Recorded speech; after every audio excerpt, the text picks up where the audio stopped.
So I don't know how to start this one. It's been a summer of vomit, a wizard at people. I guess technically he could still respawn. It's not over. We're only in it's the bottom of the ninth. We're in the end game now, Kingmakers. But I hear all of the anger as I say that as Mordecai returns, so we won't do that. But welcome back, y'all, to the epilogue of the Sid Scales situation, our run of Kingmaker. Thank you, the four of you, for being wonderful, amazing people, for your support on Patreon, for helping me. I paid my bills this morning, and you know how I did it? With D&D money. That is the coolest thing I think I've ever said in my whole adult life. I'm appreciative of all of you. We're not going to do it in character reflection today. I'm hoping we can record / you've already heard recorded because I'm a few episodes behind. A little bit of an interlude for what you see in the RP channel on our Discord, because a lot of big and heavy stuff happened. And the first thing I want to do is kick this one off with if Del could make a will save. Oh, okay. Tell the player is making a will save.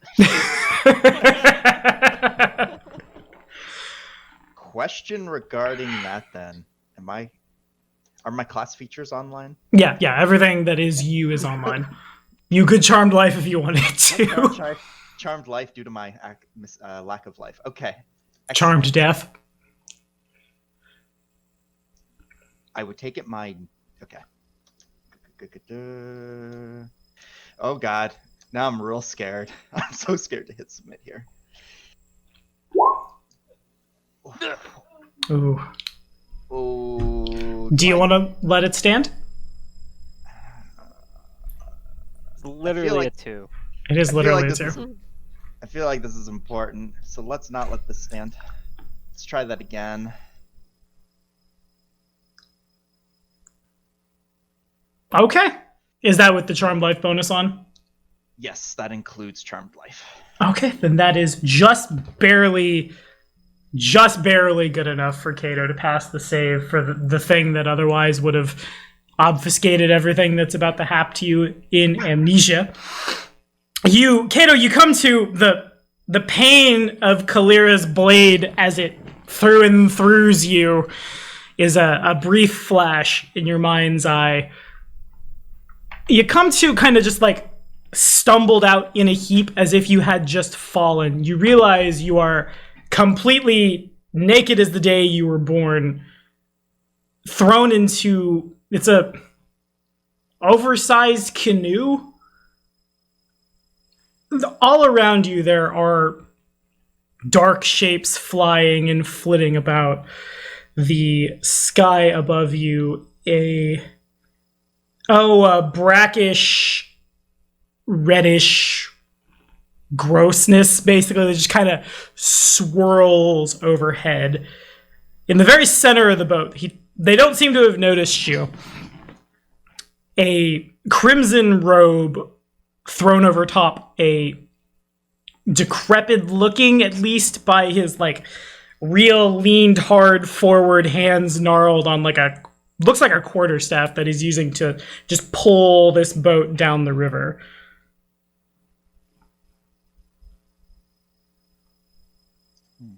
It is another thing I might ask. What was Kato's alignment? Fluid. This is true. He was started off pure neutral. He's shifted towards kind of lawful neutrals. There have been things that he's done from time to time that you could probably call neutral evil, but he flutters around the neutral, kind of the center of the 3x3, so to speak. Okay, so then you kind of have this weird sick feeling in the pit of your stomach. It's not overwhelming, more so just the simultaneously I ate too much and I'm about to throw up, but also I'm kind of hungry at the same time. It's a weird emotional and physical contradiction within you.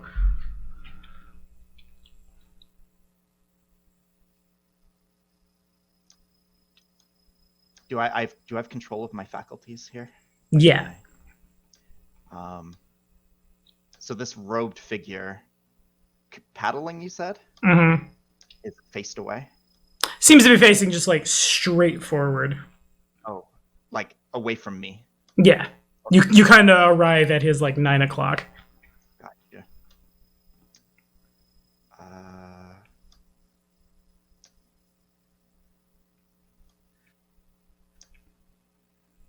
Excuse me? What is this? The rowing continues. The figure doesn't move. The figure doesn't even really seem to acknowledge you.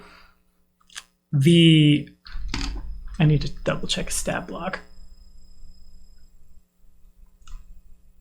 I want to say he can do this. It's been a very long time since I've had to dig the stat block for this dude out. In your mind's ear, do you not know where you are? I'm surprised. So willing are you to offer up sacrifice upon my altar. Yet upon your demise, so ignorant, so... There's the figure itself also, like, the shoulders rise, the shoulders drop. How very human of you.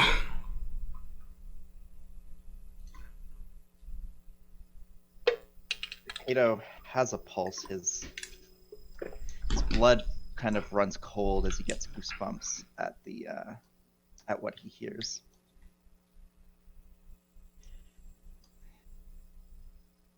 I did what I had to do. Well, we all do what we have to do to survive. And in actions there are consequences, human. You know who I am. I think you know where you are. As he's talking, you recognize the creature. You fought one in Vorticai's tomb. Another Thanadaemon comes, emerging from the water. This gross, I want to say yerk pool, but I don't know if that will translate to all the 90s kids in the chat. Gross, grayish sludge. Up it comes, carrying an elderly, like a dwarf woman who just kind of looks real lost and zoned out. Then there's a snap. She briefly screams out and then disappears.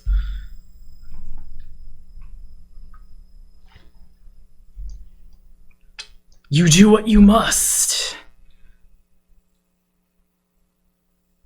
Continues paddling. Is that worth the sacrifice of your... Oh, how shall I put it? Your knight in shining armor? Is that the term you use? You know, when she falls, her fate will be worse.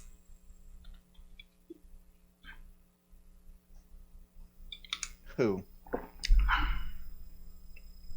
He doesn't say anything. Kato takes a deep breath. What is it you want from me? I'm not sure yet. Perhaps your soul is worthy enough to be consumed. Perhaps you may yet be useful. Tell me, you're willing to offer up those who fight for you upon my altar? Are you willing to offer more? You see, the civilizations your kind build, they are so delicious, so useful. You build a society that allows your kind to prosper, to grow, to proliferate. Yet in the end, the inevitability of death falls upon them, and when it does, well... Another poor, unfortunate soul is pulled from the water and snap disappears. All come to the lands of the horsemen of death eventually.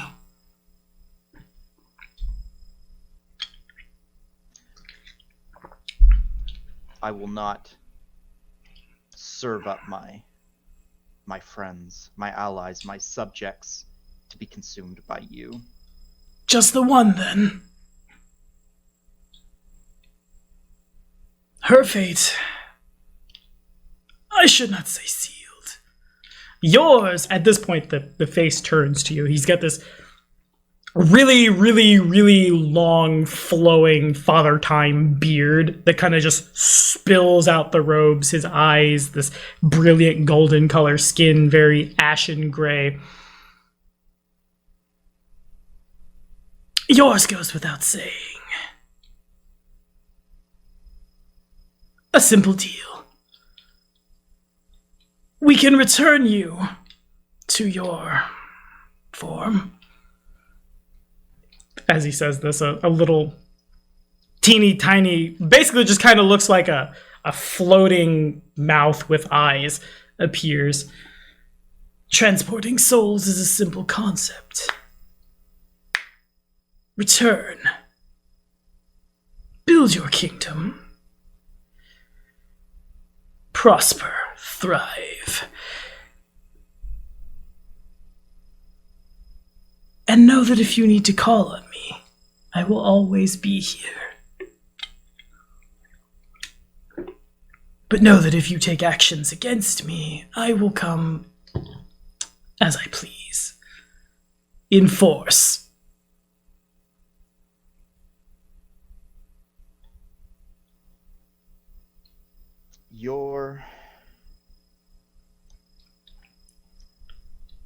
You want me to believe that you would do that for me, and all you ask in return is that I thrive.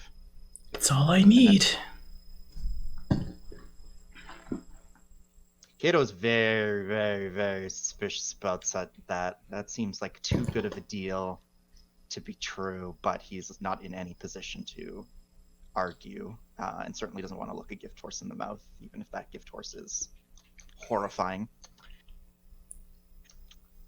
So he will accept.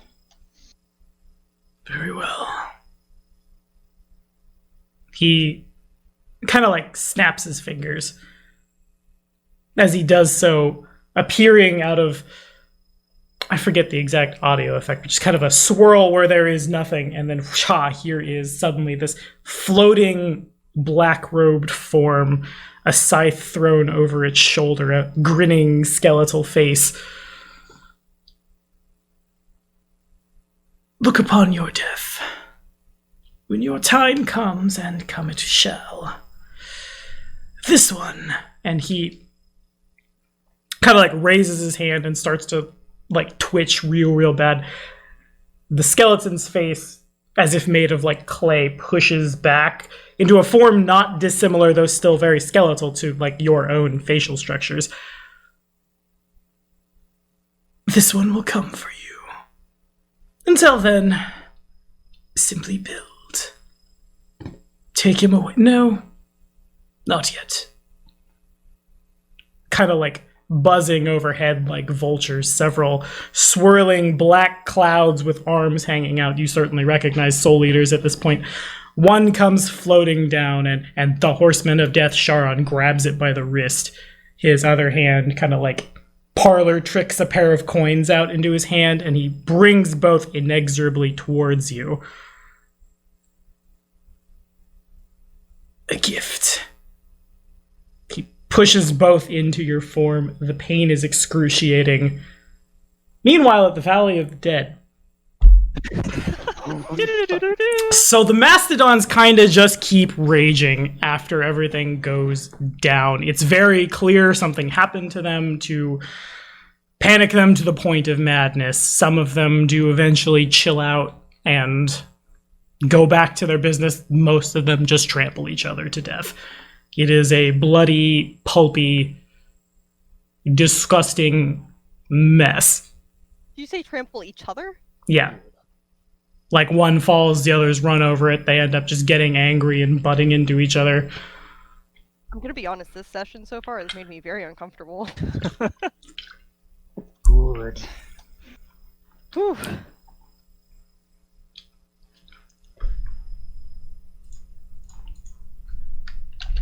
Well, 75% of team. Well, I believe we left off with Arcturus mysteriously leaving us.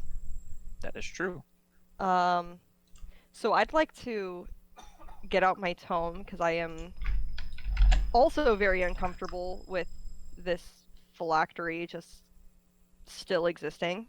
And I'd like to try to figure out what it did to Prince, and how to destroy it.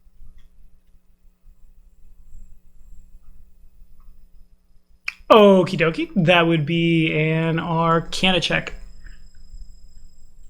And I'm going to set an insight this.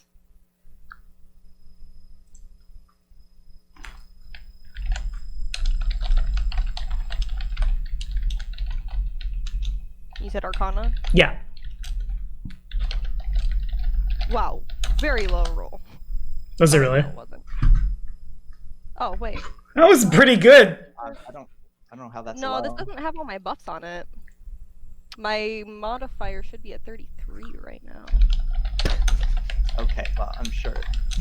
It's important. We're swinging at artifacts now. It's important. Why did that?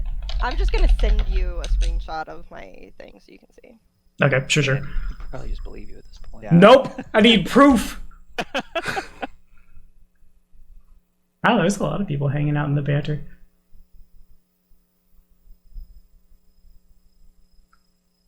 Alrighty.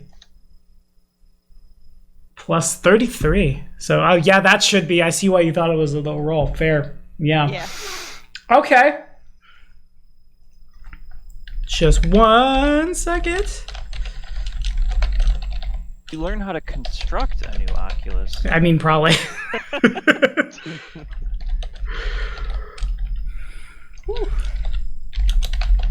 heart's still pounding. Dude, me too. That was a lot. I was proud of you, man. I thought you would just at the first chance be like, sure, thanks, whatever. Gee, thanks, bye. Okie dokie. So I always spell Abaddon wrong. It never, ever, ever fails. First things first, the one thing that does like ping in the book as you see the glowing brighter red inside the considerably less bright red of the Red Prince, as most have ever said red in one sentence, Jesus. It is a sentient item that has a lot of powers, none of which will activate for anyone who is not neutral evil. So basically the Red Prince has just lost an eye. You definitely know how to destroy it. You also know exactly what it does. If you were of the right mentality, by jamming this thing into yourself, it would give you constantly dark vision out to 120 feet, true seeing once per day as a free action, most likely how Vorticai was able to see through the fog, greater scrying 3 times per day, probably how he was able to scry and die you for a summer, planar binding once per week, only to summon natives of Abaddon, such as daemons or soul eaters, familiar farsight at will. If the user has a familiar or an animal companion, he may use clairaudience clairvoyance to observe the world through his familiar, despite any intervening distance, as long as he and the familiar are on the same plane, probably how he was scouting through his burb. But the big power is called Haunting Beacon. It's only usable once per year. It functions as, well, the flavor is better first. It allows you to manipulate the minds of a huge number of targets, as long as the end goal of that manipulation is a tragic or otherwise horrific fate for your targets, as a mass charm monster with a range of a mile, establishing a telepathic link, between the caster and everybody in the area. It's still language dependent. Creatures with an int score of 2 or lower unaffected. All other creatures they automatically fail their save unless they have 6 or more hit dice. This is almost certainly what happened to the Soot Scales. You could nuke Restov with this. And much, much farther beyond. It is only usable once per year. You imagine that is what happened to the Soot Scales, and you can count your blessings that you were able to deal with the Vorticai as fast as you did. Because otherwise, he could have just taken everything from you in a snap of his fingers. How long ago was the soot scale thing? It What's the was skill situation? like 7 months ago, I believe, because it started at the beginning of the Golden Age. The destruction of this foul and hideous thing, as far as artifacts go, is pretty easy. You flip through, you get hung up on a demon lord whose sword must be destroyed on the altar of that demon lord by another demon lord who has been redeemed, and various other enormous hoops that you have to jump through. The Oculus of Abaddon can be destroyed as simply by being attacked by a bludgeoning holy weapon wielded by a permanently blinded humanoid. Any bludgeoning weapon wielded by any permanently blinded good outsider with at least 7 hit dice works as well. Otherwise, everything else will be... It's simultaneously like stabbing into jello and stabbing into like adamantine. But like as soon as you touch this thing, it's gonna do what it did to Prince, make you just pull your eye out. Yes, if Artoris wanted to pull it from the Red Prince, Artoris would will save or have a surgery. With my knowledge check, would I know if that would like go through things like gloves or like if you wrapped it in a cloak or something? Yep, all of the above.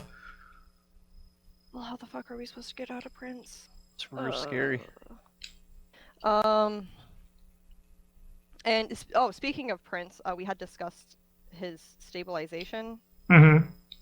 This is why I said it was a little awkward, is because like there are a lot of things going on with him, and if you not only would like Senia grabs the artifact, pulls it from the Red Prince, she is now compulsed to jam it in her eye and start taking con damage. The Red Prince will take the con damage again if it is removed. At this point, it has like parts of it have melted to like fuse up into the blood vessels and things. So would it have that same like compulsion effect if somebody who was already permanently blind came into contact with it? Yes, but it wouldn't hurt as bad. Okay. Basically, what we need is a large pair of tongs, like, you know, the ones they use for blacksmithing, to pull hot iron out of... Oh, I can't talk, sorry. Ah, Ghost of Cato, there it is. It's been so long. It's topical this time. I hate you. Would something like that work? No, it would be like you are touching it through the tongs won't break a line of effect. I'm really at a loss for like how we're supposed to get this out of Prince's I mean, eyes, I'm guys. not there about- yet, but okay, go ahead. Someone who is there, go ahead. Mage hand, maybe? I don't know. Oh, yeah, that's a good idea. That would work. It does weigh less than 5 pounds. Okay. And I did switch out my message that I don't think I ever used for... Oh wait, is that the same? Yeah. Yeah. I think that was what it was. For the mage hand. Oh, wow. I actually don't know what the spell does. I just heard it used before, so I'm like, oh.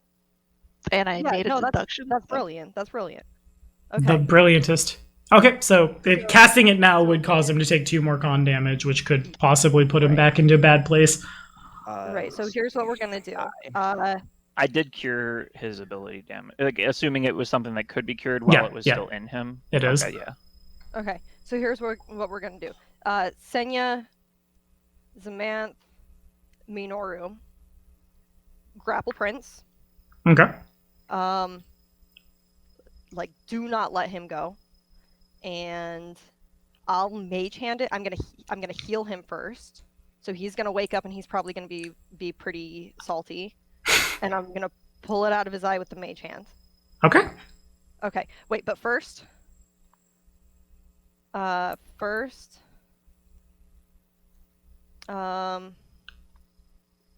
gonna legacy weapon would my versatile weapon still be? Oh God, is my versatile weapon still on my Gladius? Sure. Okay. I'm going to legacy weapon. You said it had to be holy, right? Mm-hmm. Holy onto my Gladius. Wait, you're not gonna... She's This thing killed half of my family and my best friend. I'm shaking right now, guys. Okay. So then, just to make sure, Holy is a +3, I think. Stand by. It's 2 or 3. Searching Holy Pathfinder will certainly get me exactly what I need. Holy Pathfinder, Batman! +2. So you should be well within reach. What's Ione's alignment again? Lawful good at this point. Yeah, I would agree with that. Okay, cool. So no negative levels for you. Started neutral good, but I feel like lawful good is, after playing, are probably more accurate. Mm-hmm. Okay. So I'm not looking so hot, so I'm gonna heal myself first. Sure. That's 27. Wow. Where am I? I'm just a character sheet right now, okay. Mm-hmm. Sorry, I closed my character sheet looking for my tokens. Give it a second.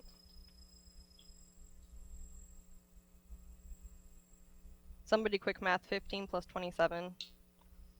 You can also, in It already Roll20's added chat, 15. if you go /R 15 plus 27. There you go. Oh, sweet. You're smart. No shame in Unless you using were at calculators. 15 health, I guess. And it was just... Never mind. Okay. Daggers deal 1d4, right? Masterwork would be 1d4 plus 1. Mm-hmm. Okay. I'm gonna heal Prince. Okay. He awakens. There's probably a very pained and anguished roar, and it's not hard to stop him from chasing the shiny that he now identifies as his shiny. Oh, wait. We needed the grapple checks also. I was Right. gonna, yeah. I mean, he was at the time helpless. You could pin him. Okay. Pin him. Though Pin he him, would time up.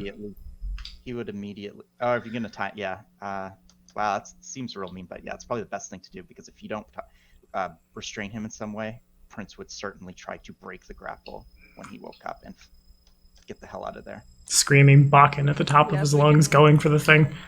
I would do We can tie everything him you up. can I still want Zaman, Senya, and Minoru while pinning him, Mm-hmm. because he's not gonna like this. I am concerned that 22 won't be enough, because that was pretty low damage. So let's give him a little bit more. 26 on top of that. So 48. That's probably good, right, guys? He'll live. He won't go unconscious again. From the con damage he's about to from the take. con damage and the D6 plus bleed and all that shit. He'll be cool. Okay. The rest of my heals are very small, just so everyone's aware. Alright, Mordecai reappears Okay. now that you're out of resources. I have a couple of potions that I can ready. I mean, I don't think either one of us is gonna take enough damage for it to matter. Yeah, I think you're good for the health Okay. portion. Now it's just doing what needs to be done. Okay. You're brave. I You fucking are. Holy shit. Shaking. Holy I shit. am shaking right now. I've got like a knot in my stomach. Okay. Okay, let's mage hand that sucker out. Okay. There's a sickening pop. And I presumably can use the mage hand to set it kind of like in my line of swing, right? Yes. Okay. You hear an agonizing. Hang on. But give the woman the floor. Okay. I will withdraw the masterwork dagger that I added to my sheet ages ago and have never once used. That seems like a good time. And I'm going to shove it into one of my eyes. Sure. And so it was. It is. I don't know if I will go into great detail describing what's happening at this time, but it's more than enough.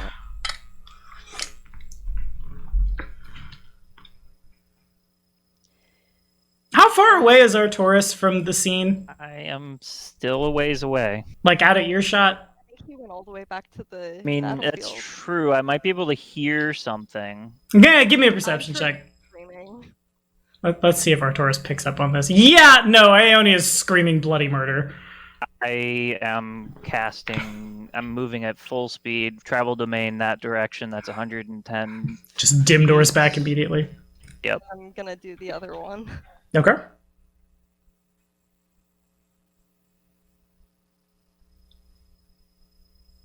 Still more than enough. And then I will Swift pull action, burst of speed. pull out what Gladius. And you wanna swing from that? You don't need to. You know where it is. You are now permanently blinded. You are swinging a holy bludgeoning weapon. The blade strikes. Arcturus, you kind of show up like right in time to see this. The Gladius comes down. I can't not imagine like a Rurouni Kenshin vibe to flip the blade, so it does bludgeoning, but a Gladius is sharp on both sides, so that's silly. I guess more like just the flat comes down, contacts the oculus. There is at first a loud tolling of a bell. The oculus begins to melt into the ground. Literally crying right now. And the Oculus of Abaddon and Vorticai are no more. Motherfucker killed my mom. And my brother.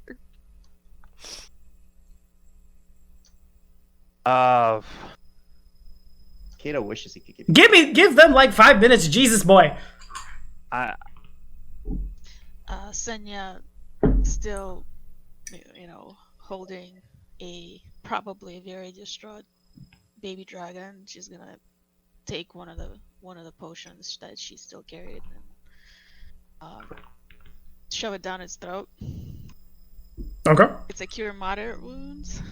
What's that? It's 2d8 plus 10 if it came from Bakken. I'm imagining it came from Bakken.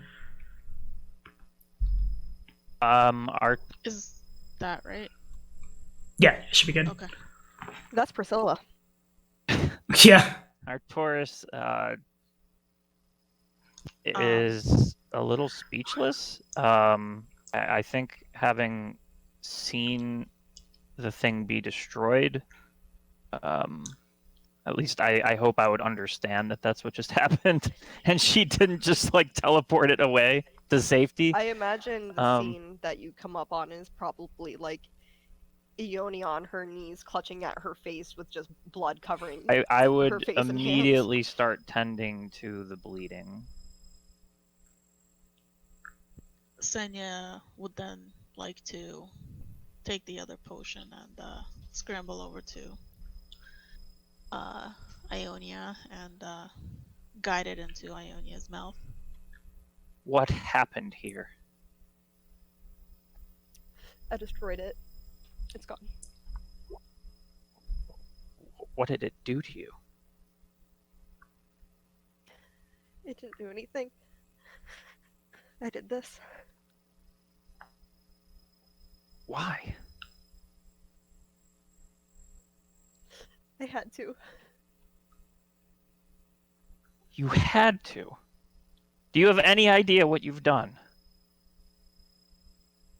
I've destroyed a lich that's taken more lives than we can count. What have you done to yourself? What is... And he takes a moment and he sort of pauses. And those of you who can see would notice him. He looks to Arbiter over his left shoulder and kind of signals him with his left hand toward wherever our portable hole would be. Okay. I imagine it's folded and tucked away somewhere in Grom saddlebags or something. Wherever it is, y'all store the loot. Okay. Is it something that he could open reasonably? Yeah. It's just unfold it, jam it on the ground.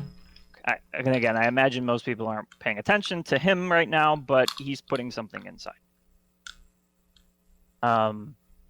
As Arcturus continues to, I guess, stop the bleeding out of Ionia's eyes.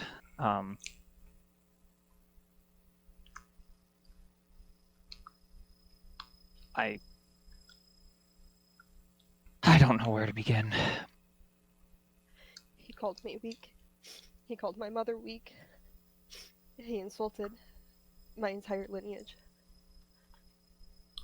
I destroyed assume, him. was this necessary? Do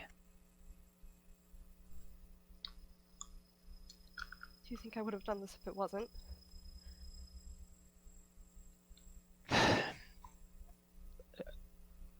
No, I suppose you're brighter than that. Well, Oh, goodbye. you've made my job a bit harder, but I'm sure your mother would be very proud of you right now, as would your father. Uncontrollable sobbing. And as I kind of finish up healing her eyes, or at least stopping the bleeding, I don't have the power to actually heal her eyes. I would give her a hug. Okay. So as this is all going on, wherever it is, Cato's body is being stored, like, just kind of out of nowhere, the sounds of him vomiting. As the body stirs and everyone smells just the overwhelming stench of sulfur and ammonia, and the body continues to just retch and retch and retch. The process goes on for, probably the better part of like 5 minutes. I'm going to assume that's somebody being disgusted at what just happened. Because I can't see what's happening.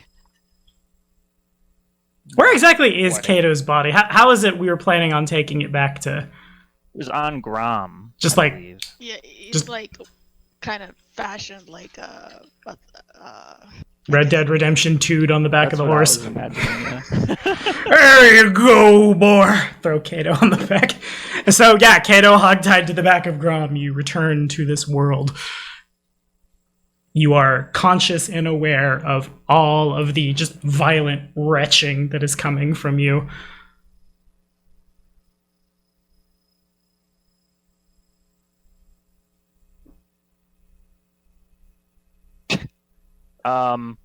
Yeah, I'm still in shock. Sorry, I didn't mean to like interrupt. I meant to say I wanted to give Ionia a hug because like it was so emotional, and then I just got.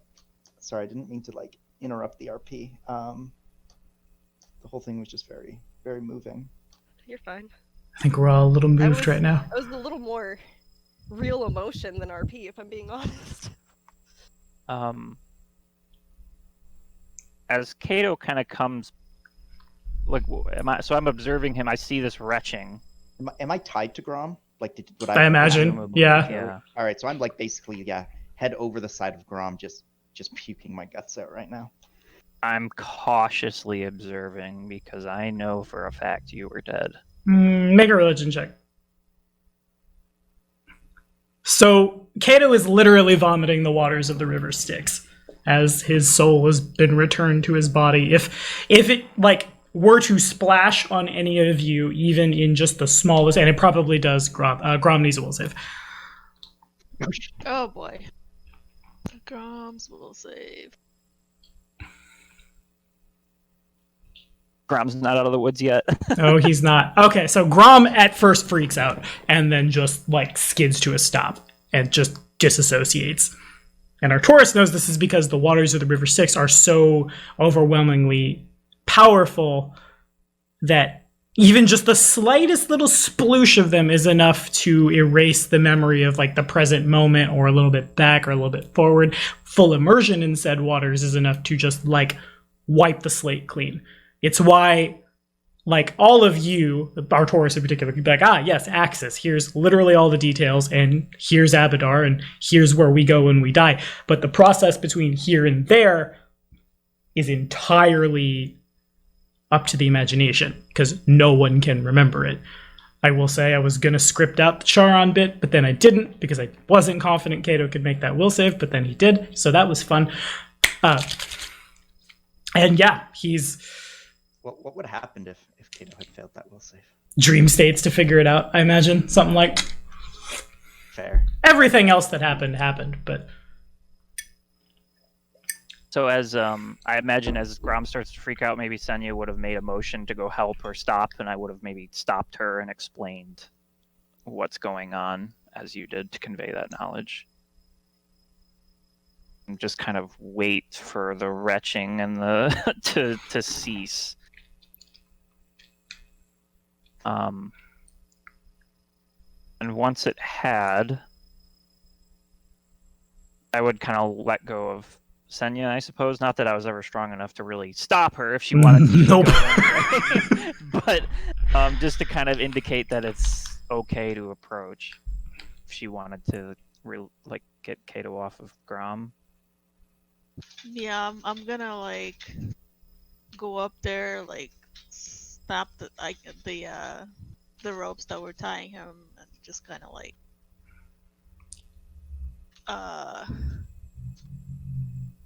hoist him off Grom and set him down and check on him, check on Grom. okay. So then as you get Kato down, I will let Kato flavor it as Kato sees fit. Some of you already know what's about to happen because I had to stop one of you from buying a thing and one of you thought you wanted the thing on the dog instead of you. But this is probably going to be one of my last 1E games, and it's a group that I really enjoy, and it's a group that I've taken a giant shit on for a summer, so I want to challenge myself with the things you guys are getting for hanging out for a year. Because some people would call these a little too powerful.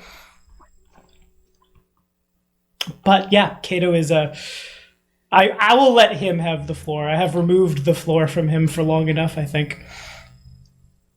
So as Kato lifts his head after spewing the last of the dredges from his stomach, from his mouth,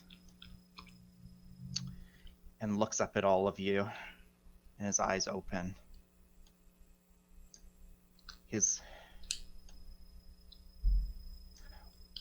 What is the part of the eyeball that has the color? The iris? Yeah. The iris have changed from the pale blue that you once knew to almost like a bright, not bright, but like, moderately bright, like yellow.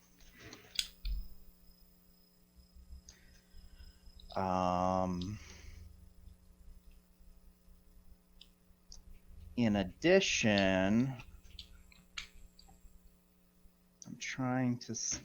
I've been scouring the wiki trying to find appearance descriptors that would be fitting for what Tommy sent me. If you wouldn't mind. I will say I was going to put gold eyes on you too.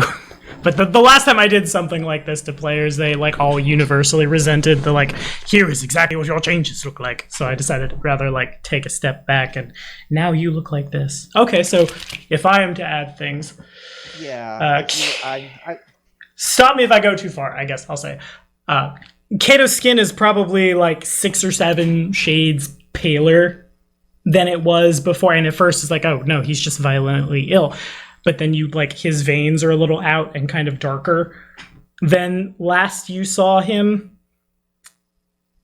The chat will appreciate if I say he looks a little bit like he's got the dark side in him. I mean, I'm pretty sure all of our minds went there. Exactly. You guys are super easy to flavor text for because Star Wars is dope. As for the one part, I don't know if physical wings makes sense for who gives you the power.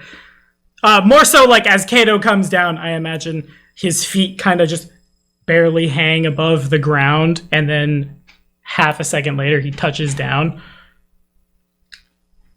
Mechanically, Kato has gained the half fiend template. I'm going to have such a hard time challenging this party, evermore. Bask in power, I guess.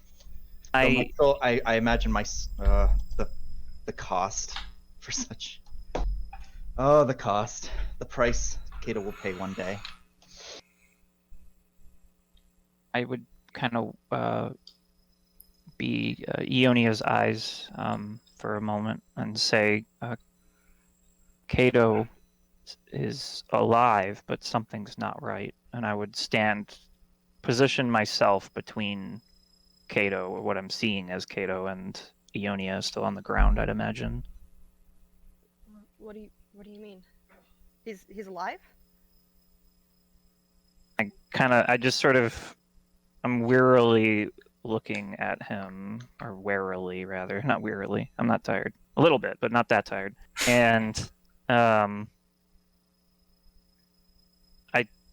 it seems to be, but something's wrong. What is my mental state, Tommy, right now? Is there like, is it like when someone comes back from being dead, like, are they, like, is it like being, like, hungover, like real bad, or?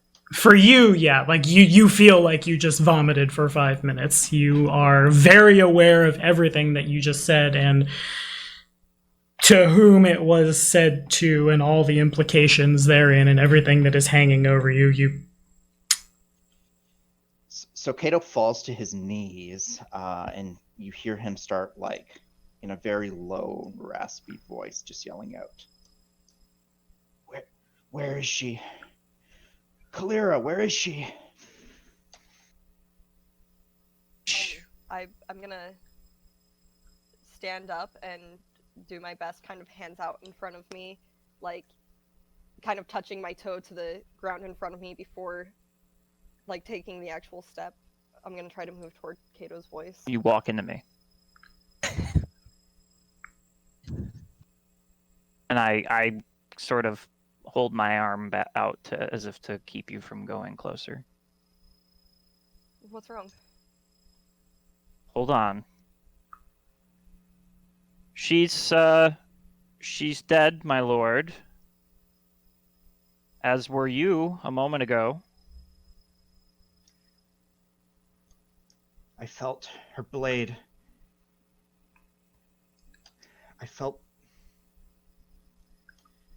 But he puts his hand over where the curved elven blade had pierced his chest to deliver the death stroke. And do I feel nothing there? Is it? There will probably always be a permanent scar. But no wound. Yeah. Yeah, the wound is not there. And Kato is like, but as he's trying to, like, his brain divides by 0 as he's trying to piece together, like, what happened prior to his death to what happened just recently on that canoe, and everything is just, he really doesn't know how to process. His mortal brain is having a hard time processing everything that happened right now as he flips back and forth between, like, his memories and flashbacks of what happened, and then he just calls out, "She's dead?" Hearing Kato's voice, I don't know what it looks like to cry without eyeballs, but that's what's happening. And since Arcturus is being Arcturus, I'm gonna say, Minoru, come here, take me to him. And I'm gonna grab onto Minoru's collar and see if he'll lead me to Kato. Yeah, almost certainly. I draw my crossbow. Minoru's a little uncomfortable as you approach Kato, in the same way that he would be like approaching an undead or something unnatural. The smell of ammonia and sulfur and grossness is certainly overpowering to his much more sensitive nose. Just kind of give him a pat. It's okay, boy. It's okay. It's Kato. And I'm gonna try to reach out where I think he might be and give him a hug. And I'm just gonna say, I knew you were gonna be okay. Because you haven't seen my RP yet, this won't make a whole lot of sense, but he grabs onto you and hugs you with a fury that is like as if you were equally thought to be lost to him, and he also begins to sob almost uncontrollably. And there's the real tears again. Whew. What a session. Arcturus stops aiming the crossbow at him, but he's still holding it. And Samantha's probably very just wary. looking over at you with her eyebrows raised. He will then just notice now, because he's just, he never met Ionia's gaze yet, just grabbed her and hugged her in kind of his hungover stupor, but now having kind of pulled away from her after the embrace, he sees what has happened and what happened to you? What did they do to you? It's okay. It's okay. I destroyed Fortecai once and for all. He won't be troubling us again. And as I was hugging Kato, I want to fire off. I still have some cure light wounds, and last I knew, he was not looking so good. So I'm gonna fire one of those off into him. Reasonable. I hope that doesn't burn. Nah, it doesn't. Okay. He actually came back with a half undead template, and you've killed him again. Oh, Oh shit. Oh shit. Back to Charlie's house we go. We learned Charlie. he's not very good at weaponizing. We learned that Ioni's not very good at weaponizing positive energy against undead. Give her the rest of her retrain arc. I think we determined will. It was the right call. We determined that it would have dealt less damage than my Gladius. Yes. Screw you guys. Kato then looks to Arcturus, who looks fine, I guess. You don't have a scratch on you, do you, buddy? Did you say it like that in character? No, that was when I say yes, buddy. I'm not wounded. Yeah, you're fine. And then I look at Senya, I see Grom, and then all of a sudden it clicks. Where's Prince? I imagine Senya and like Zamantha is like looking over at Arcturus this whole time, like, oh, what do we do? But has like a hoof down between his wings, and like Senya has him down as well. He has probably been thrashing, but the screaming and roaring and gouting of fire has long since ceased as he knows what's up. Kato sees the missing eye in his head too. I'm like, what's happening with everybody's eyes? Why is... He looks at the... Is the corpse of Kalira nearby, or we left that area, We left right? That, yeah. Okay, so... And we didn't bring her body with us? No. No, we're as opposed to like in the Valley of the Dead, we're down kind of at the trailhead where we saw that first column. So we decided not to like take her to the graveyard. Right. Unless you wanted to question that decision now in character, but yeah, she's not here with She's us. not here. I'm good with just letting that be. I feel like something is gonna happen and she's gonna come back to haunt us. I know. Oops, it's a grave night So now. you burn the body, yeah. But yeah, I Don't- look at don't worry, the guys. hole. I look at the hole imprint. Sorry, go ahead. I was gonna say I have a contingency against that. But anyway. Oh, okay, good. Yeah, so looking at the hole in where Prince's eye used to be and where Ionia's eyes used to be, I'm just like, if you guys can fill me in on what happened on the way back, I think it's time that we went home. I would. I think Oh, go ahead. perhaps, my lord, you should fill us in on how it is you came to life. Do you even know? What divine power brought you back to us? Friend, that is a long story. Surely it's Abadar we have to thank, or Saren Ray. Or perhaps the rest? I love you guys. Sarah. Kato, now taking a moment to actually look at himself, having, been too preoccupied with everybody else, sees the kind of the paleness of his skin and the sort of the dark veins that that he can see in certain areas underneath. He definitely feels different, and his blood once again kind of he gets like a chilling feeling through his spine as he's still coming to grips with what happened. I will tell you, or I will regale you with the tale once I've had time to process it myself. It was a harrowing experience. Yes, it certainly looks that way. And he's kind of looking at you a bit suspiciously. Yeah. Put your mind at ease. I am still Cato Sicarius. Lighten up. We should be happy to have Cato back. He seems to be himself, aware of his faculties. Okay. There's obviously, he has... I don't want to say a mental trauma, because that doesn't...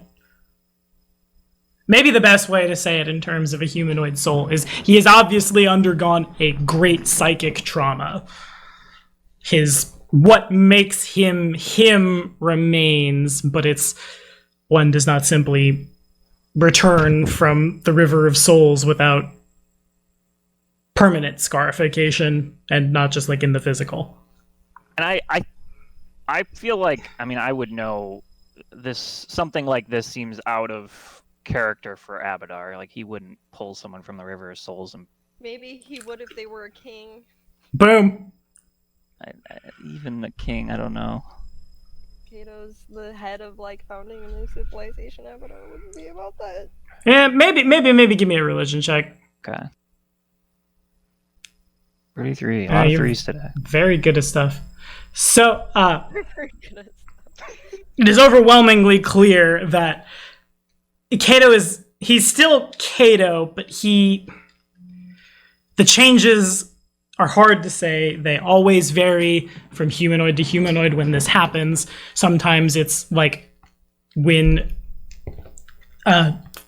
devils and demons walk the earth and commingle with humanoids, a half-fiend can be produced. Sometimes it's in return for service or great favors. Go a little farther to the west than y'all are towards the world wound, and the radiation can just, over time, literally change your DNA into something more. And that something more seems to be what Cato has come back as. You imagine if you were to try to ping evil, he would resonate. Not necessarily in the sense of now he's gonna eat all the babies in Concordia, but on a genetic level, he has changed. He is almost certainly faster than he used to be. His personality's probably gotten stronger. You imagine that he's not just floating. If he wanted to, he could jump in the air and fly. He probably is possessed of considerable more magic than he used to be before. Your magic targeting him will be a little more difficult as well. Okay. It's fortunate that he didn't come back with say a Baelor intervenes and he has these big old pseudo dragon wings, because it's going to be really hard to sell that to the people in the kingdom.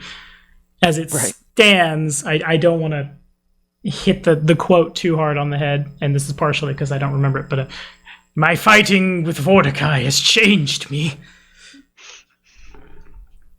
The battle with the Jedi has left me scarred and deformed. I thought y'all would do it better than me, yeah. But your resolve has never been stronger. Mechanically, his resolve probably is a little stronger. A little bit. By 2, if not 4. But I would know, this is nothing to do with Abadar. You would know he has been brought back almost certainly at the behest of a fiendish entity. Okay. And then the jump to the events at the altar in Mordecai's tomb is a pretty easy one for you, I imagine. Right. Okay. So I'm gonna keep that to myself. I'm not gonna confront him with that, because he does seem to be himself based on the sense motive. And I'm also going to kind of signal, like, with my hand to Zamanth to maybe, like, let Prince go, because I imagine Prince is trying to get to Kato right now. I feel like we should let that happen. She removes her, Yeah, we her really hoof. could have unbound him as soon as the thing was destroyed, but there was a lot going on. Busy doing other things. Busy being blind. It's a full-time job. At least at first. And yeah, so then off it goes. Prince goes flying into Kato. Oh man, this day has exacted a heavy toll on so many of us. That's a quote from something, isn't it? Kato says in character. He looks around, uncertain. Anybody see that show? It's a play that Jubilos wrote at some point in the Kingdom Dungeon. What?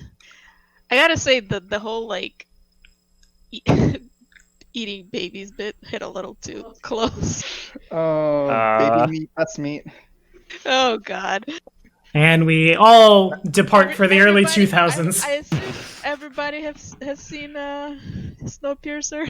Nope, no idea. Oh, Oh, okay. God, yeah. We The just watched. implication was that like Deloth eats babies.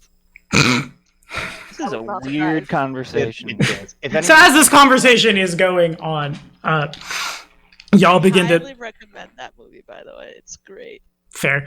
Y'all begin to get your bearings, and the first world merging has not changed or gone anywhere. There are still, as far as the eye can see, these enormous brambles and trees, and from time to time, woodland critters of strange shapes and sizes and colors come and look at you before, like, snap teleporting away. Stepping out from a tree is... Oh, I want to say Senia would be able to identify this with a nature check without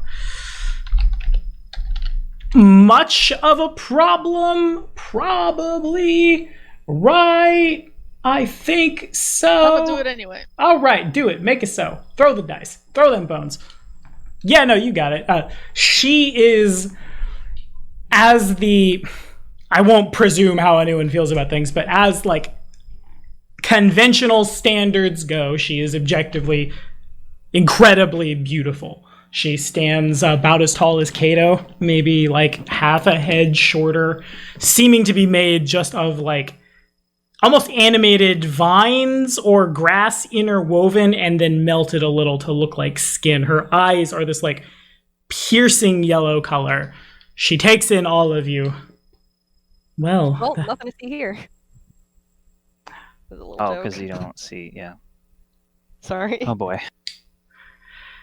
I suppose you are the ones I have to thank. And she interlocks her fingers together. When the merging happened, I was thrown into the valley, and the last I remember was loud sounds, a fog, storming beasts. I'm very sure I would have been killed if not for all of you. Who are you? I'm sorry. Where am I? I'm sorry. Who are you? Oh, forgive me. My name is Nerissa. She moves forward and she you feel a press on your head as unless someone wants to stop her, she moves forward, puts her hands on Ionia's forehead. My. Let me... She inhales.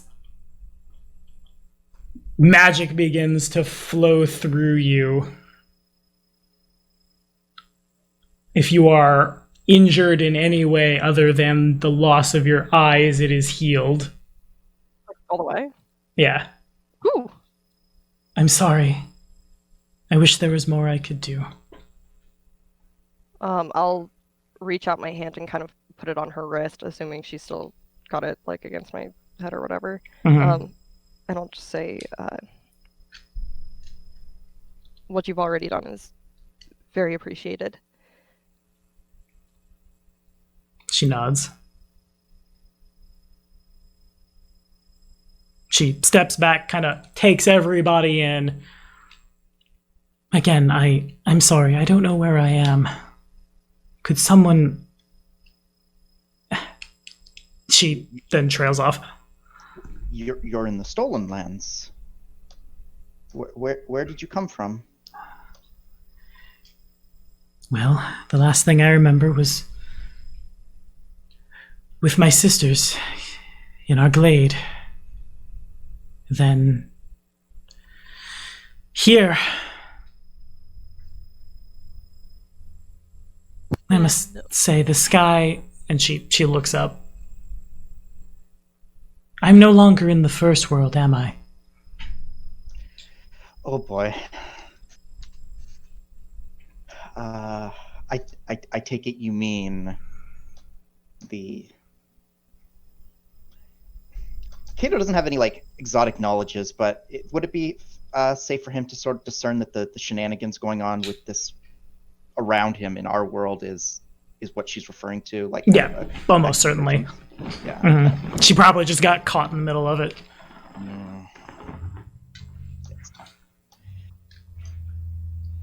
It looks like many things from your world are making it their way into ours, as he gestures to the bizarre, like, almost sentient plant life, as you described it in the previous session, that is springing up all around them. Indeed. I don't know what could have caused such a thing. She just kind of shrugs really slowly. I don't suppose you would have any insight into how to stop it or undo it, then. Shakes her head no. Seems I'm at its fate as you are. I imagine home will be quite difficult. Is this... She looks around. Is this where you humans live? Where are you have buildings, yes? We do have a home out here. We call it Concordia. I see. But that is not where we are. Not at the moment, no. I understand. You seem to have caught us on a bit of a travel, actually. And same for you. And she turns to you, Cato. And same for you. You appear... She, like, up, down. Just as lost as me. He narrows his eyebrows and with a bit of look of confusion, and this is my home. But we're not in... She kind of leans in, squints. Abaddon? Abaddon. Yes. Never heard of it. I see. A tiefling, then? No, but I know one of those. I see. I think he's nearby, actually. Well, in any case, perhaps I can... away. Nervously. Perhaps I can help all of you get home. I am possessed of a little magic. We are very weary and worn from battle. I would be more than happy to offer you lodging at our home in exchange for your assistance getting there. She nods. I may take you up on that. I will need to find a tree. And Xenia knows that she will need to... I'm trying to find the exact flavor text behind how it works for her.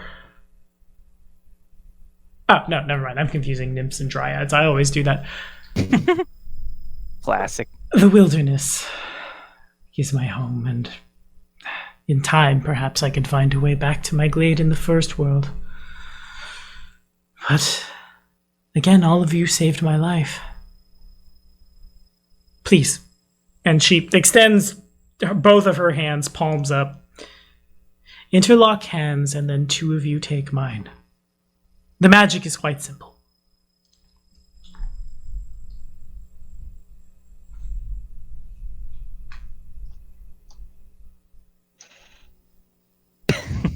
I have I to. mean, yeah, I was gonna say, I don't feel any.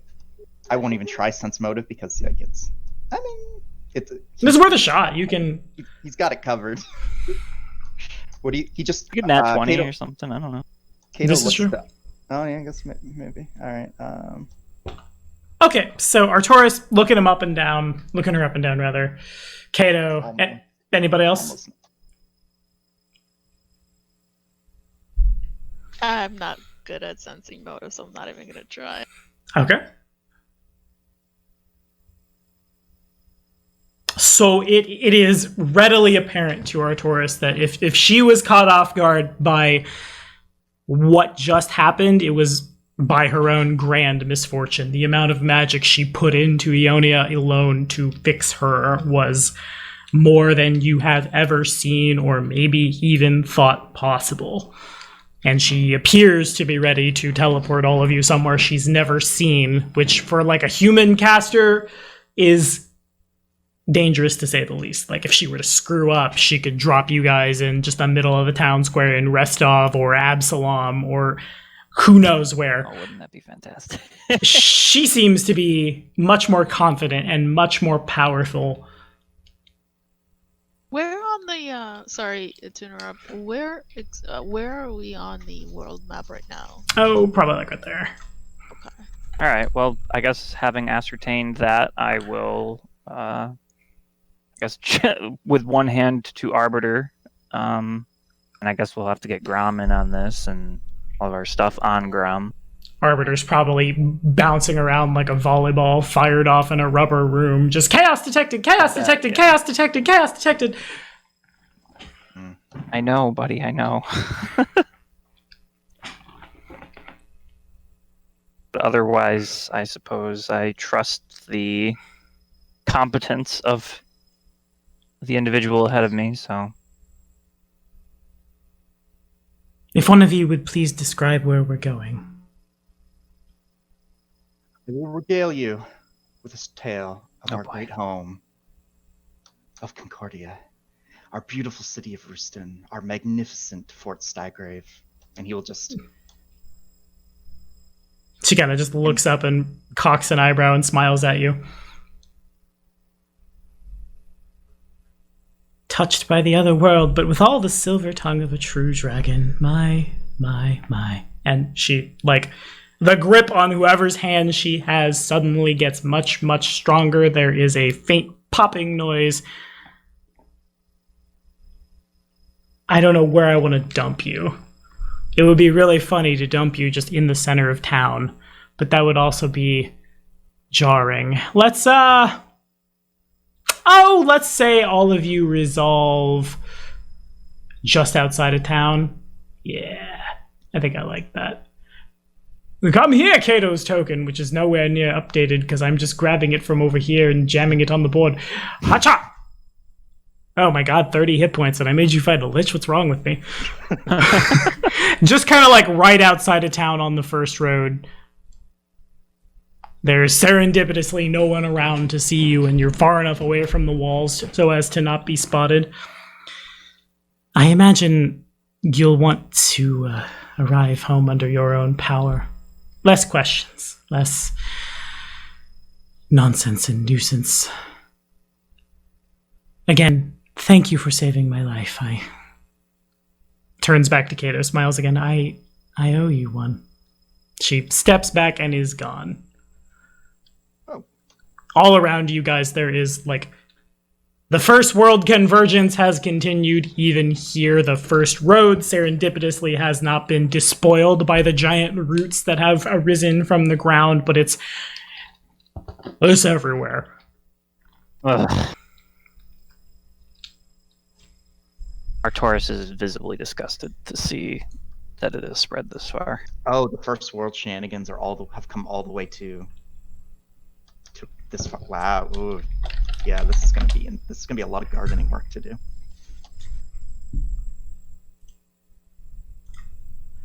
Okay, and we're at the border essentially of the town. Like, More or less. outside.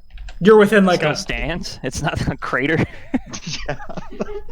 We were half expecting while we were pillaging through the tomb and Mordecai was setting up his ambush, he was like, you know what, they're going to be a while in there. I'm going to go nuke Rooston real quick and then come back. No, as y'all approach, seems to be there are a lot of like giant vines and creepers and ivy and shenanigans that have all like grown up the walls. Any farms that sit on the outside also seem to be contending with it, but on the whole, it's fine. Maybe like occasionally a tree has grown through somebody's window. If I say harmonic convergence, I don't know who that pings in the chat, but harmonic convergence has basically happened. Okay. Why does that sound familiar? From Legend of Korra? Oh yeah, okay. Yeah, that's the vibes I was getting. It's the spirit world, Yeah. basically. Yeah. You got it. Well, we're home. That's great. And, for the first time, we're returning home without, being under constant threat of extinction. I mean, this convergence is definitely inconvenient, but I don't think it is kingdom ending. So we should celebrate. We should maybe after some sleep. But I think we should host we should at least plan for a grand celebration to commemorate our victory over the darkness that the Lich had cast over our kingdom, being now vanquished.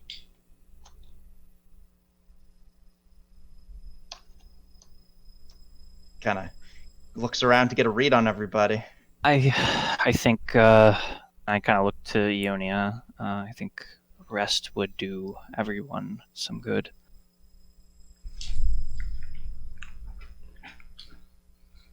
And I'm still kind of like, I'm torn between kind of a protectively looking to Ionia, hearing my voice echo through her voice, or her phone set to speaker, which is really irritating, and also being disgusted by all of this first world stuff. We will, noticing your apparent disgust as you kind of look at everything around us, I don't know how you're going to respond to this, Esker, but Kato will walk over and place a hand on your shoulder.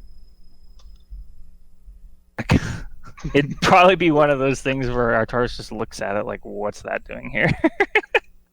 And then he looks at you.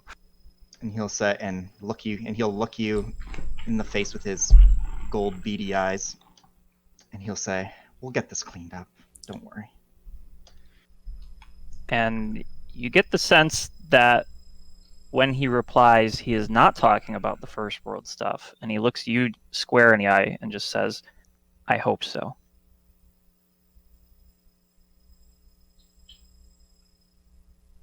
And then with that, I'm going to try and guide Ionia to where she would like to sleep or lay down and rest. Would you like to come to the temple with me? Where would you like to be? Yeah, I was gonna say, under normal circumstances, that would be my bed, but under the current circumstances, I imagine there's probably, like, some cots or something set up in the temple. Well, not really, but I can make one. There's stuff. I mean, there's my like kind of back room. There's an actual room for a back room. What's it? Sacristy, I think, in a church. I think having gone through everything I just went through, what I would really like right now is to feel close to family, and the closest I can come to that, to any of my living family, would be in the temple. Okay. So yeah, I would probably go with Ionia to the temple. Before we make our way off, I would ask Senya if I might. I have something to retrieve, and kind of motion to the portable hole. I don't know what exactly it looks like when it's folded up. Maybe like a rug or something. Just kind of like a little black napkin almost. That's how small they are.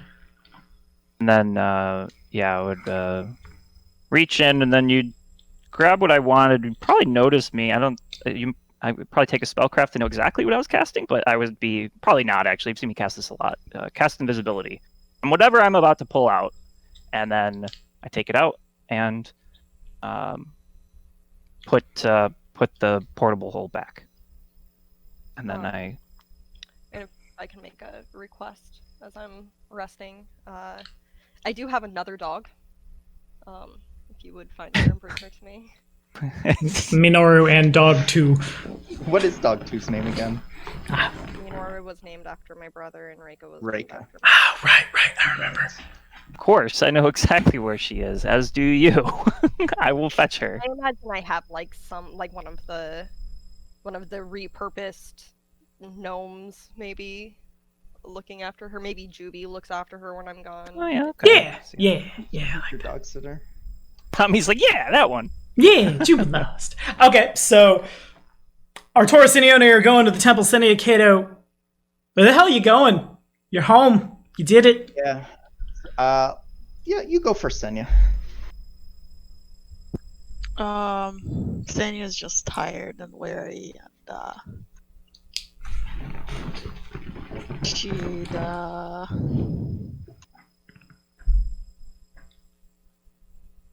I think she'd like to spend some time out in the wilderness to regain her energy.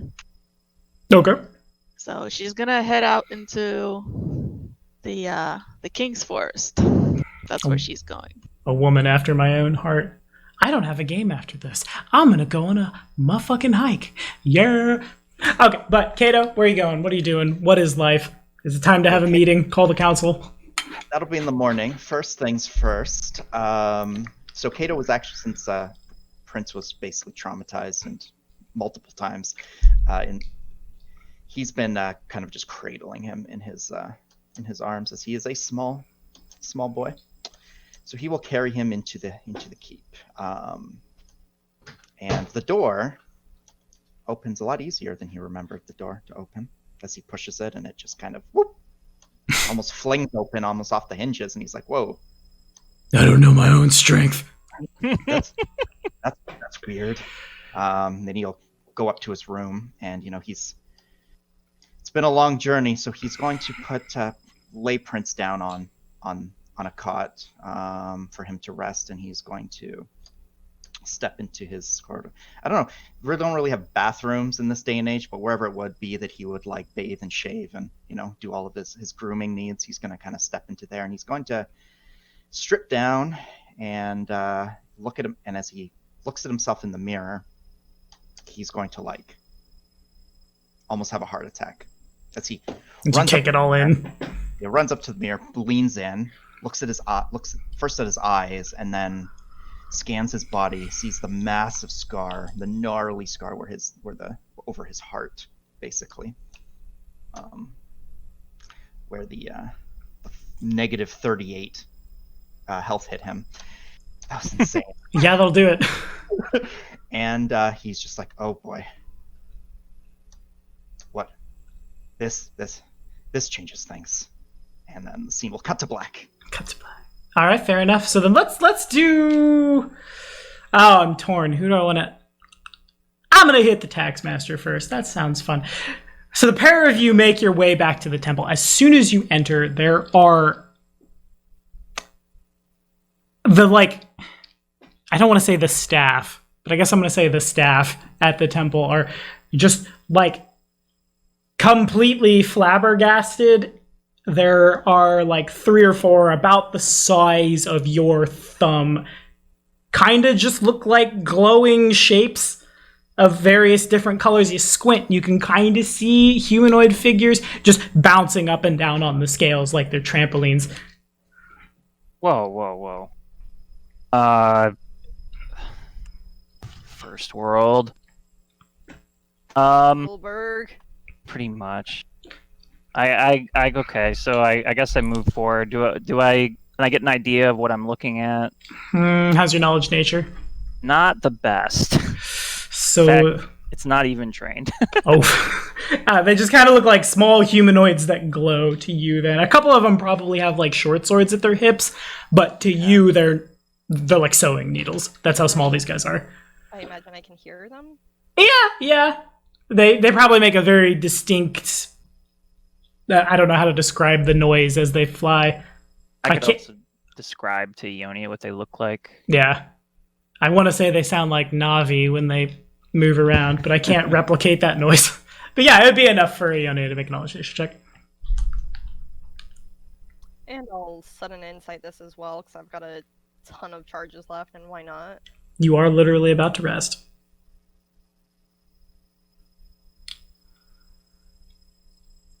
Nature, you said? Yeah, please. I think I've expended all of my tome usages, so just sudden insight.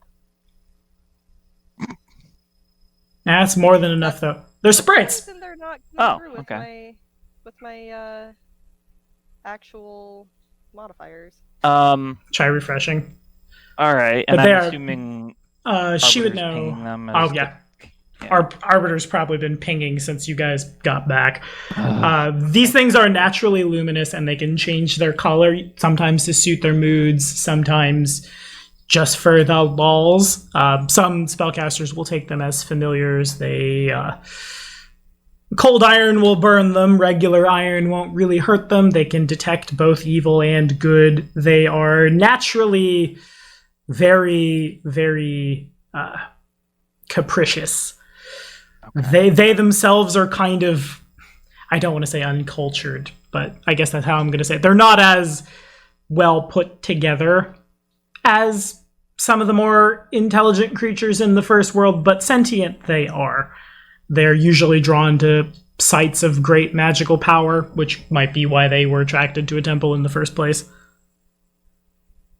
Okay, and they're currently bouncing on my scales. Yeah, and some of them, like, as you go looking around, some of them are just kind of like flying around the room as if someone had just let a bunch of toddlers in unsupervised. Hold on.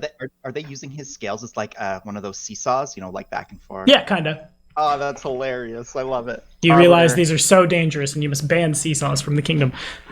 Tell them to leave.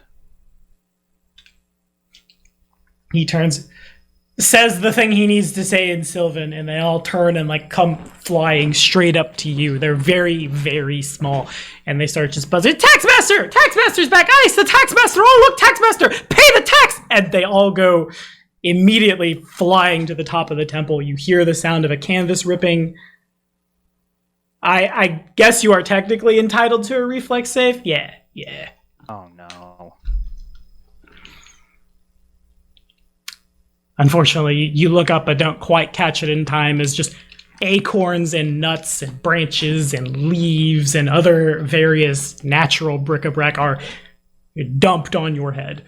All of the sprites find this to be the most hilarious thing they've ever seen in their life. They just kind of figurate all over the place. Some of them go back to bouncing on the scales. The scale kind of leans dangerously as too many of them get on one side.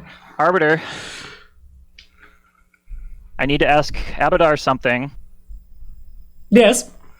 Would Abadar approve of me killing these sprites right now? Stand by. Don't you think that's a bit extreme? No. You say it in common and they all kind of record scratch and then immediately de-ass the area. A little bit of time passes. The arbiter just... The record scratch. There probably is the literal sound of a record scratching at some point. It's something like... And then they freak out. Some of them are still laughing their heads off. Some of them are now screaming in panic. Some of them are both. And just out they go. I do not know how Abadar would respond to this. Would Abadar approve of it? No. Very well. Let's see. Well, it seems to have dealt with it. Can't have creatures of chaos meddling with the shrine. Sure, but I mean, death is a little extreme. They haven't. You want they to haven't try done and... anything. You're in no position. I mean, what? You want to try and grapple them? I mean, Minor probably can. I mean, I know you knew what they were, but maybe you have... They were quite small. I'm not sure that even Minoru could have grabbed them. Minoru chases rabbits all the time. They're quite small. Either way, it dealt with the issue. And I kind of turn to the staff. Don't When be did so quick to kill? It's like, remember with the mites, and everybody wanted to kill them, but you and I were like, no. Of course I remember. But we were in their home and on their land. They are in my temple. And they dumped acorns on me. And I kind of stick Try around. asking them to leave first. I had Arbiter tell them to stop, actually. And they did not. You're not deaf too, are you? There, a couple would people be look at staring her, at and yeah, Taurus. Arcturus is a little angrier than you've ever seen him, actually. Maybe. But you you're need to not rest. seeing him be angry right now. Then you ever heard him. Sorry, what'd you say? Maybe you need to rest. And it Seems kind quite of grumpy. takes a deep breath, kind of closes his eyes. Maybe. and as you close your eyes, one of the staff shows up and just, I'm sorry, Taxmaster. They say a time that lines up with when the First World merger happened. Ever since the bloom, there's been. We have a lot of new people in our kingdom. Some of them understand the law and order and taxation and trade and the foundations of our society. Some of them are numerous and capricious. Let's just say it's not only sprites. Well, criminals should be tried and punished accordingly, not just outright murdered. Right, Arcturus? Of course. Got him. All I did was ask Abadar a question. Anyway, yes, I'm not surprised with this nonsense spreading the way that it has. We'll have to take measures to deal with it. Boss must be thrilled. Oh, I bet he is. And Arcturus, who is still holding something that is invisible, kind of motions to Arbiter, and Arbiter takes it, and he then flies off, holding it to the sacristy.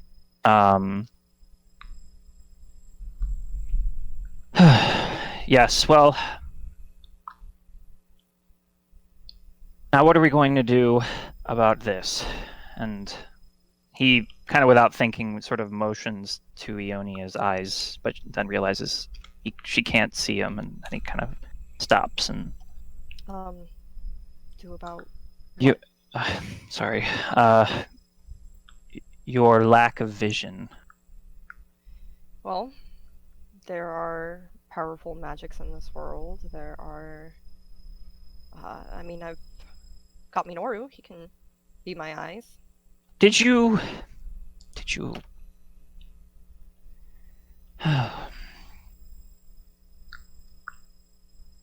I just don't know if you realize what you've done. I did what I had to do. Your sense of duty is commendable, but there might have been another way. This was a small price to pay for the lives that have been lost.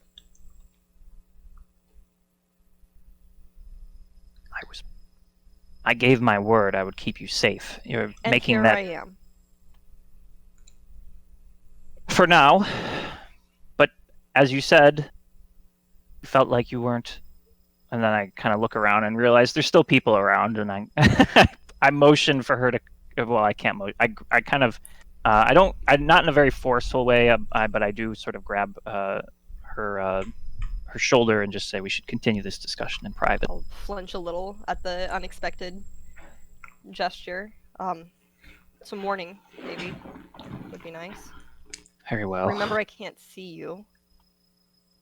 You don't need to remind me of that. Just hope you know what you've done, what you were doing. Hey, let's go over... I believe I've done something that would make both my ancestors and Abadar proud. Arcturus, when he hears Abadar, he stops and thinks. Like he was kind of starting to walk away, but as she said that, and then when the name Abadar hits him, he stops in his tracks and then sort of contemplates the thought. And then he would I'll have some of the staff set something up for you if you would like to remain here for the night. I would certainly appreciate it if you did, while we think about what's next. I don't think I'd like to be left alone for too long, but some of Oleg's porch would be nice.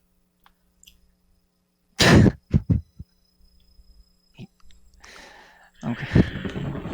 He sort of smiles a little bit. You can't see it, unfortunately, but a little bit of his anger fades as he goes back into the sacristy with Arbiter to check on things back there. And I'll just kind of motion for Minor to come and snuggle. As you do. Who would you like to follow, Tommy? I don't know. I'm not even going to lie. This session has more for me to process than I thought it would. I don't think I've ever made anyone cry real tears at a game. And I put someone to minus 38. Whoo! Okay, so a lot of things happened tonight.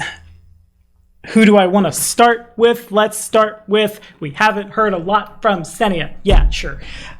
So Senia, you presumably astride your faithful stallion, your staglion, if you will. That didn't work as well as I would. Yes, your horse moose. Or horse deer. There it is. We're going full Avatar, riding out into the night. It does storm real hard. Like maybe 20 minutes after y'all get back. It's that time of year in this part of the world they can kind of spring up out of nowhere, and so it does. Like a thunderstorm? Like severe thunderstorm kind of out of nowhere. Yes, I love thunderstorms. It's you know Grom's name is Thunder. Oh, fair. Yeah, it is. I forgot about that. I'm not used to having a campaign run so long that I have to remember all these facts. I got to take notes for y'all. Anyway, yeah, no, it begins to pour real hard. The wind picks up. The rain more often than not flies sideways. You ride out into the forest. You are out for perhaps a couple of hours, I suppose. Your tracks up and down and over, and the forest has changed as well. It's almost as if, like, y'all remember in the 90s when we thought it was really cool, this is like my third 90s reference today, to have the like curly Q shoestrings, right? Mm-hmm. Take those, superimpose those on top of regular shoestrings, and that's the Gnarl March's present day. Very strange, verdant plant life, which has ferns. Yeah, and it's all like overgrown what already existed. It seems to be functioning in harmony. The long term may say a different thing, as the ecosystem now has to fight with itself for dominance. From time to time, you do see like toads the size of small dogs, a brilliant purple color with like Luna moth wings, just kind of like pop out of nowhere. Ribbit. Do you speak Sylvan? I do not. Ribbit something that sounds very melodious and then pop away. Grom eventually kind of just pulls up short. You realize riding like along the Skunk River, eventually Grom just starts to like pick his own path before eventually parking you in front of, if you could give me, it kind of just pops out of the woods out of nowhere. Yeah, you don't need a knowledge nature check. You're a smarty pants. Just an enormous elk, the likes of which usually don't live out in this part of the Stolen Lands. Megafauna certainly exists. You've seen them before, but a megaloceros, they're incredibly rare, incredible territorial animals. This one, just a brilliant, like silver and black mixed in together color. it kind of just like walks up in front of you and stops your passage. Grom stops short.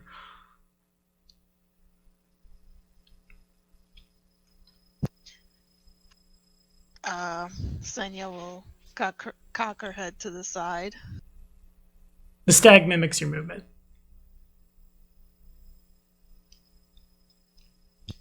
I wonder, is it you, friend, that I hunted all those years ago?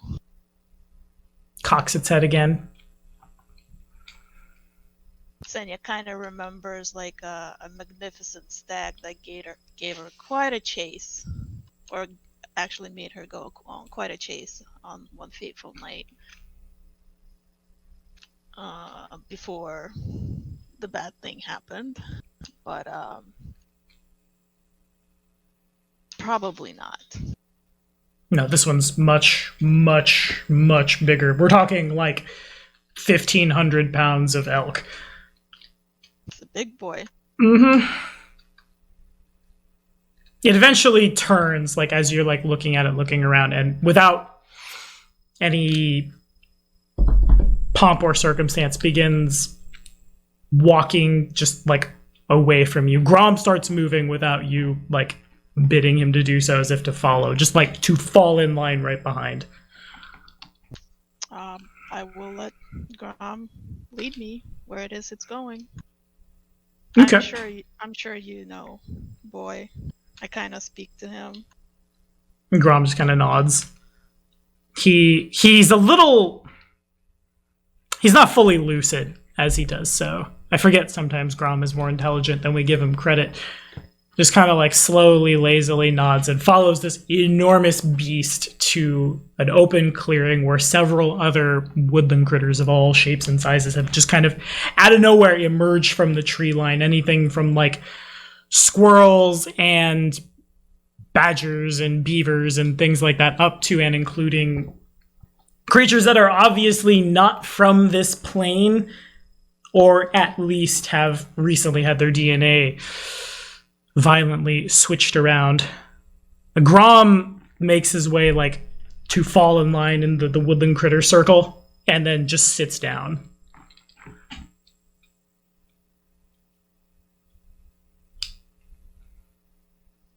The enormous beast that you have followed kind of makes his way King of the Forest style into the center of this like circle of critters. Several birds that should be sleeping, as well as owls and other nocturnal avian things line the tree line. Predator and prey. Probably at some point like a Smilodon makes its way through the tree line and sits with its like sphinxes directly next to we'll say like a fawn, something it could easily bring its massive paw down and just dinner. Doesn't seem to want to right now. Stenya will she's curious, and she doesn't quite know what to make of this, but she will keep observing, and she'll kind of take up space by Grom's side. Okay. So time passes. The rain is still just like beating down onto the clearing. The creature, it waits probably about 5 minutes. Still like this whole time just like has locked eyes with you. Eventually makes its way forward and leans down. The antlers on a megaloceros are like 12 feet wide, and I have to imagine about as sharp as a spear. It leans in and kind of like pokes your arm. It doesn't feel the greatest, but it's not putting enough of its like massive form into it to gore you. Just kind of a little poke. You have come a long way, daughter of the Black Stags. Senya's a little surprised at hearing a creature that normally doesn't speak. Yes, I suppose I have. I don't think there's anything to suppose about it. Vanquisher of armies, vanquisher of... It begins, like, trailing off, staring up into the sky. A valiant warrior who has not forgotten her roots. yet so willing to allow yourself the creature like stops and is slowly like picking at its words. You think its ability to speak and possibly also its sentience has been a recent bestow on it, so it doesn't quite know how to say what it's saying. At mercy of others there. And the Megalosaurus moves in and like sniffs where you were cut as part of the ritual.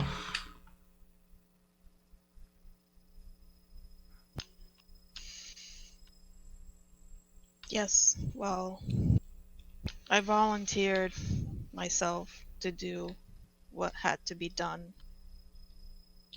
It was quite an ordeal.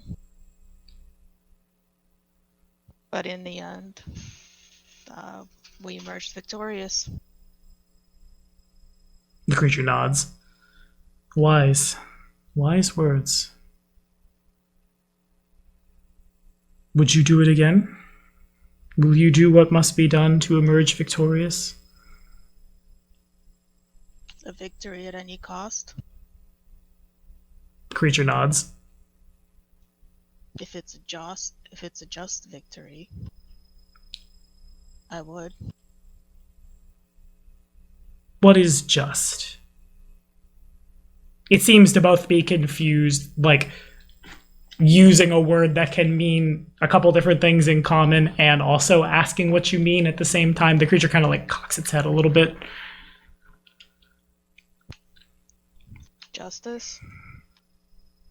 I suppose it means bringing peace to those that have been wrong. Nods again. Putting things to rest that are restless. Nods again. This is all?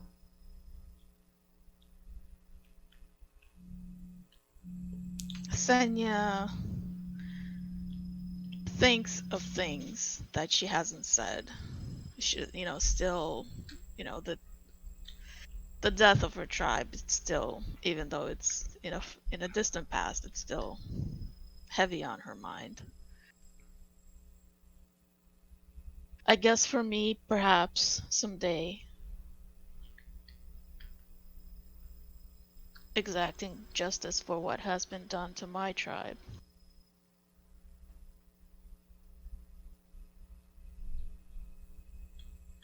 I see.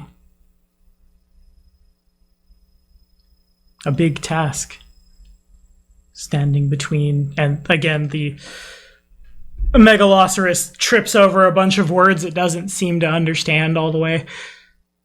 Creatures of metal and rage and violence and spoilers. It leans in, it sniffs your direction. Not sure if you're up to the task. If you are willing to, and like, it stands up to its full and impressive height as it says this, and all of the assembled woodland critters kind of just look upon it as folks in Concordia might look upon Cato. Ensure justice, as you say, is brought upon these as well. The Megalosaurus horns like sweep across, pointing at all of the assembled animals. We bestow gifts. Heavy burden, but would help with your justice.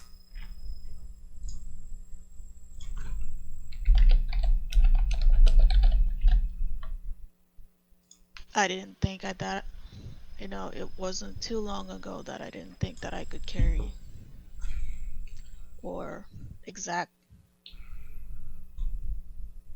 a burden.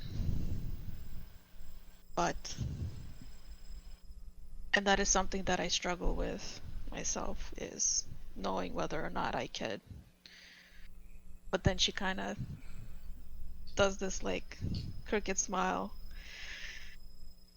But you'd never know if you could do a thing unless you try, right? You think it's a laugh that comes from the kind of the assembled audience. It's mostly just the animals start making noises. Creature nods again. Then allow us to bestow upon you. The stag leans forward and like boops the snoot your forehead. As it does so, a like radiant platinum light begins to glow out from it. It's pretty blinding for you. As this happens, a sort of bubble forms as the rain is falling in such a way that you no longer feel that sensation on you. At heavy cost. But see justice done. The light kind of like out. You're not sure how much time passes, but you definitely lose like focus for must have been at least 5 minutes. When you come to, it's just you and Grom in the clearing. The rest of the critters have gone.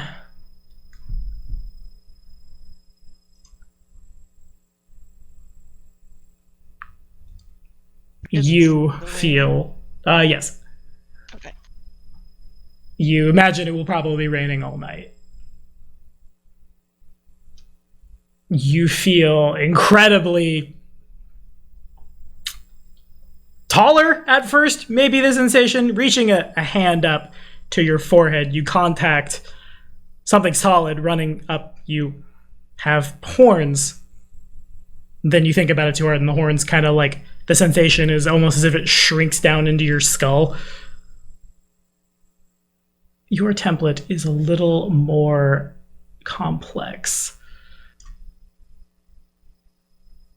But now we have another Stag Lord, as Senia gets the Animal Lord template, which I will there you are.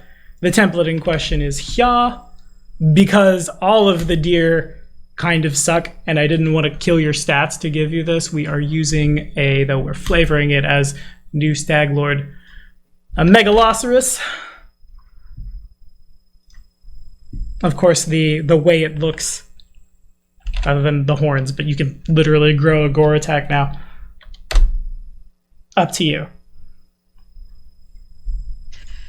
Senya just kind of like, it's still raining and thundering, and she kind of throws back her head and lets out a hearty laugh of joy.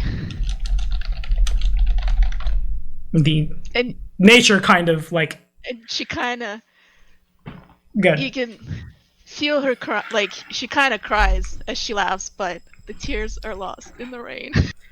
There's a nature echoes the laughter as this happens, and Grom kind of like rears up and stamps. I want to say happily, but I know I'm also saying the horse stomps a lot. It's horses with intelligence are strange. The rest of the night is basically yours to do as you will. You get the feeling in your, like, the pit of your psyche that there's nothing in this forest short of, like, if you turn the corner in a very spooky fae, like if, like, here's a boogeyman, here's an Anko, here's the Jabberwock. They might have something to say about it, but most things, like, you could probably just ride up to a Smilodon at this point and it would not do anything about you unless you threatened it. I'll have you know, Tommy, you've made a second person cry. Nice. I'm 2 for 4. We're halfway there. Sven, you need to start crying. Get it. Fire off. Also, I'm glad to have you back in the chat, buddy. Okay, so that is, there's also, I realized, oh, thank you, Sven. I realize also there's when I was digging out, onions do fuck me up real bad. I work at a Chipotle and it'll every time. But all animal lords have a special thing that they get for their particular affinity. There is not one for stag lords. I will come up with it between here and next week so as not to screw you over, basically. I suppose also now your new gore attack will interact very strangely with the stag helm. I Alter- would imagine so. Alterations are a thing that we can do. Who's next? Who's next? Who's next? Who's next? I'm gonna roll the dice. Time is short. I didn't realize how much session had already passed. Jesus. That's not roll. Let's hit Ionia next. Time flies when you're having fun. Time flies when I. ERP would was- take several sessions. As Yeah, now I know why we wanted to skip reflections this morning. Exactly. That was 100% why I felt that way. I mean, if y'all want to fight some wizards, I got some wizards. We got so many wizards. Ionia, you drift off to sleep pretty quick. It's the weight of things is heavy, but Minoru is comforting and home is comforting, and the temple, though from time to time probably like a sprite or a fairy dragon or what other fae are there, or a pixie or a leprechaun or a koret or something, all like poke their heads around, as it's very obvious Concordia has a lot of new citizens. Either Arbiter or whoever's on duty will a broom with cold iron in it shoo them off kind of thing. Seems to be the fae are making a game of it, really. But sleep comes incredibly fast. Let me get a will save. There's so many. Do you realize this is happening? Will saves. And Minoru was said, there's a great Pyrenees laying on top of you. You are going to bed, damn it. Will save. Do we have hero points this session? Yeah, we do. I'm gonna go ahead and hero point that. That's better. Whoo!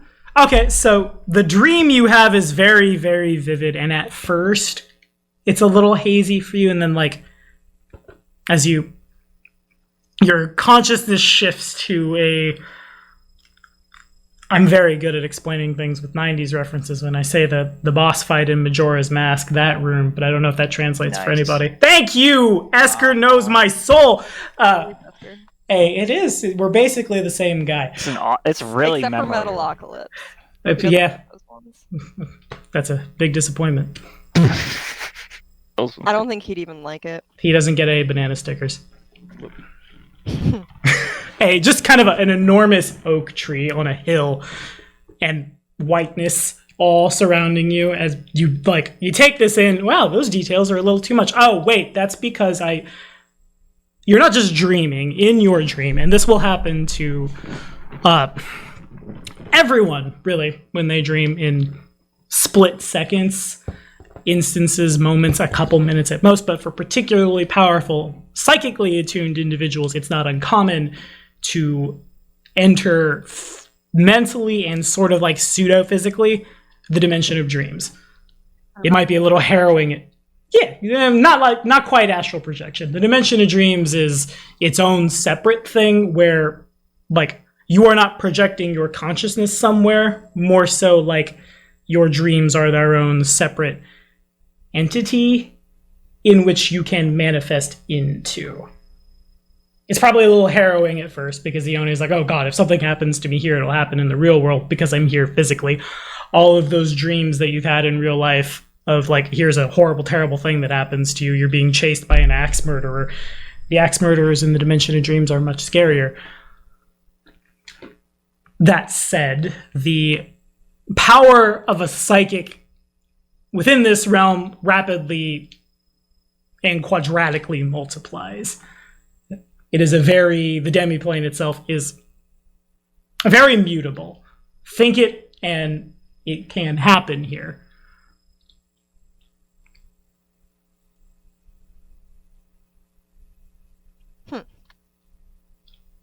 Okay.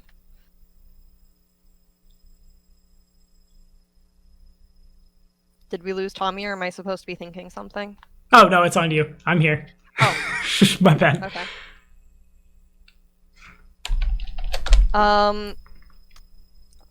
I mean, I think in this exact moment, if I realize like I can think things into reality, I'd probably have a bit of a family reunion. Okay. And so they, like, whoever it is you go to first, second, third, they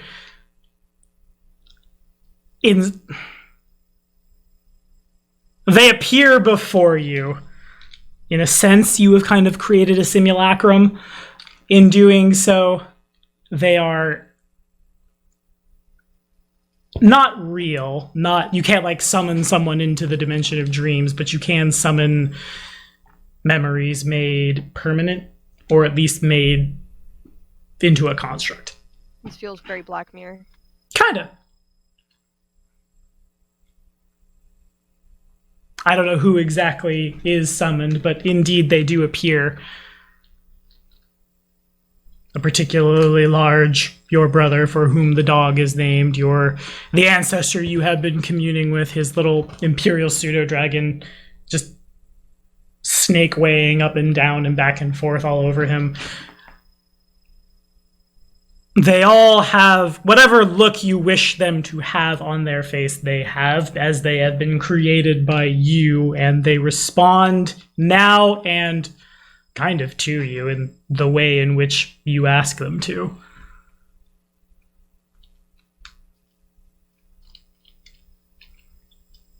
I imagine it would be very like everybody's just really happy and there's like hugs and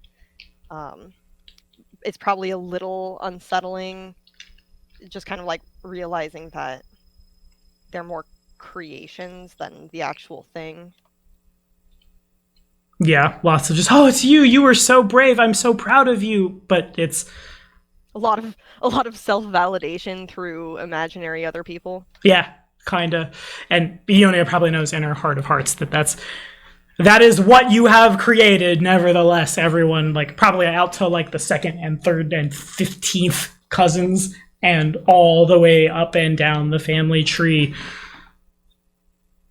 act exactly as the way you want it to. It starts to rain also. Like not long after you pass out, you semi-conscious-ish realize it's raining in the real world, and you have juxtaposed that into the dimension of dreams. It's a whole thing. It further dawns on you, if you could figure out the spell to come here on your own and bring an opponent here, you could deal with them. Like, I'm not even kidding. The dimension of dreams is spoopy, like lightning fast, especially if they don't know where they end up, because they'll think it's all super real. But anyway, I mechanically digress.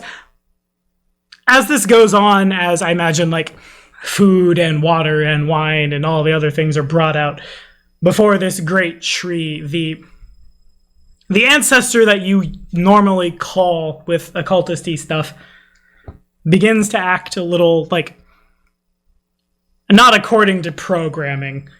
Now it's really gone Black Mirror. He turns your direction. The pseudo-dragon up his arm, down his arm, off like the bird finger to eventually like contact you. And you realize you're not thinking that this is supposed to be happening, and so therefore it must be something not under your control. Child,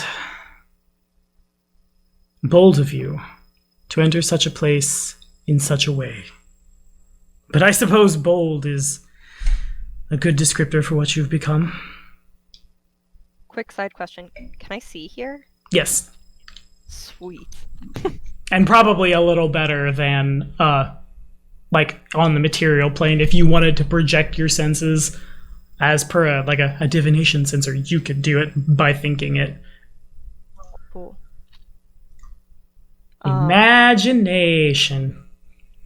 I'll just kind of bow my head, kind of in respect and acknowledgement of the praise. Our family has always been bold, and it's my duty to carry that forward. He nods. The pseudo-dragon nods in tandem. You can see me now. When you return to your body, I imagine it will not be so. You did... The spirit is also kind of lost for words, and he too chokes up a little bit as the processing what the hell you just did to yourself kind of sweeps over him as the rest of the family continues just family side talk in the background. I have to say, I am completely surprised. Many other paths to that goal could have been found.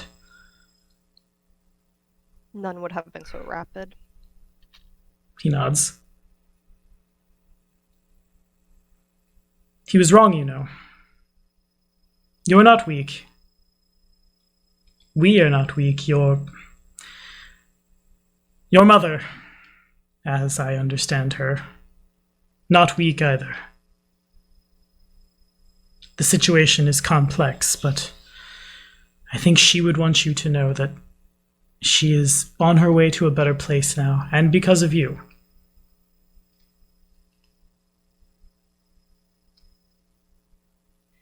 It pains me to think of how long her soul had suffered. There's a thoughtful, big, pensive nod.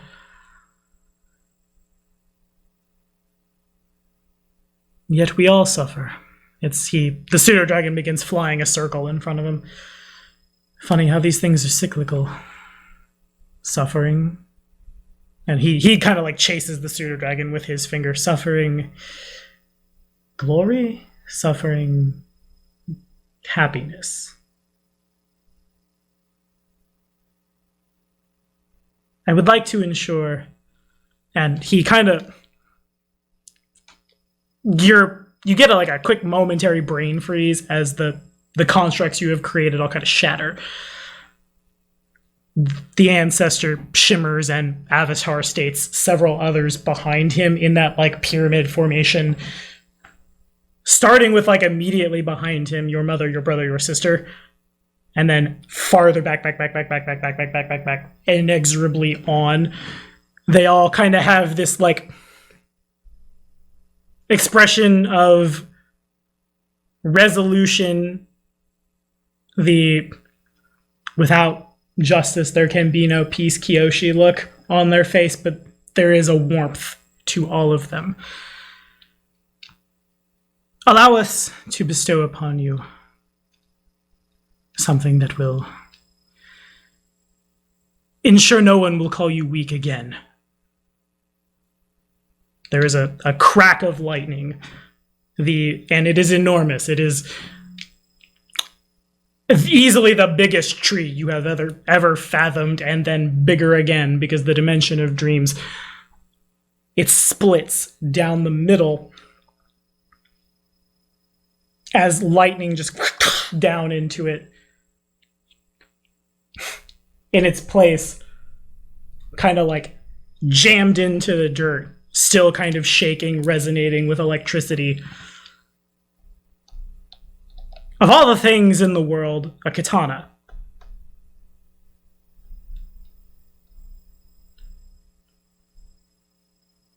I'll approach it and kind of give a look, kind of like seeking, what's the word? Clarification, I guess, like for me.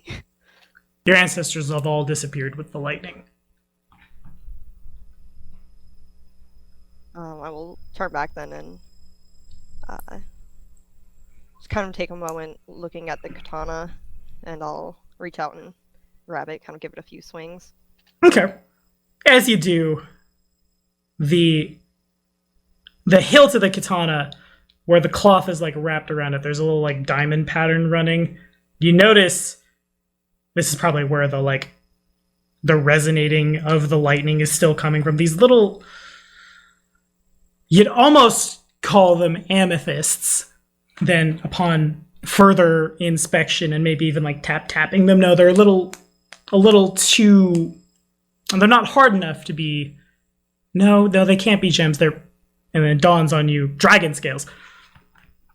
As just kind of sweeping in out of nowhere from the sky as the clouds of the rain part.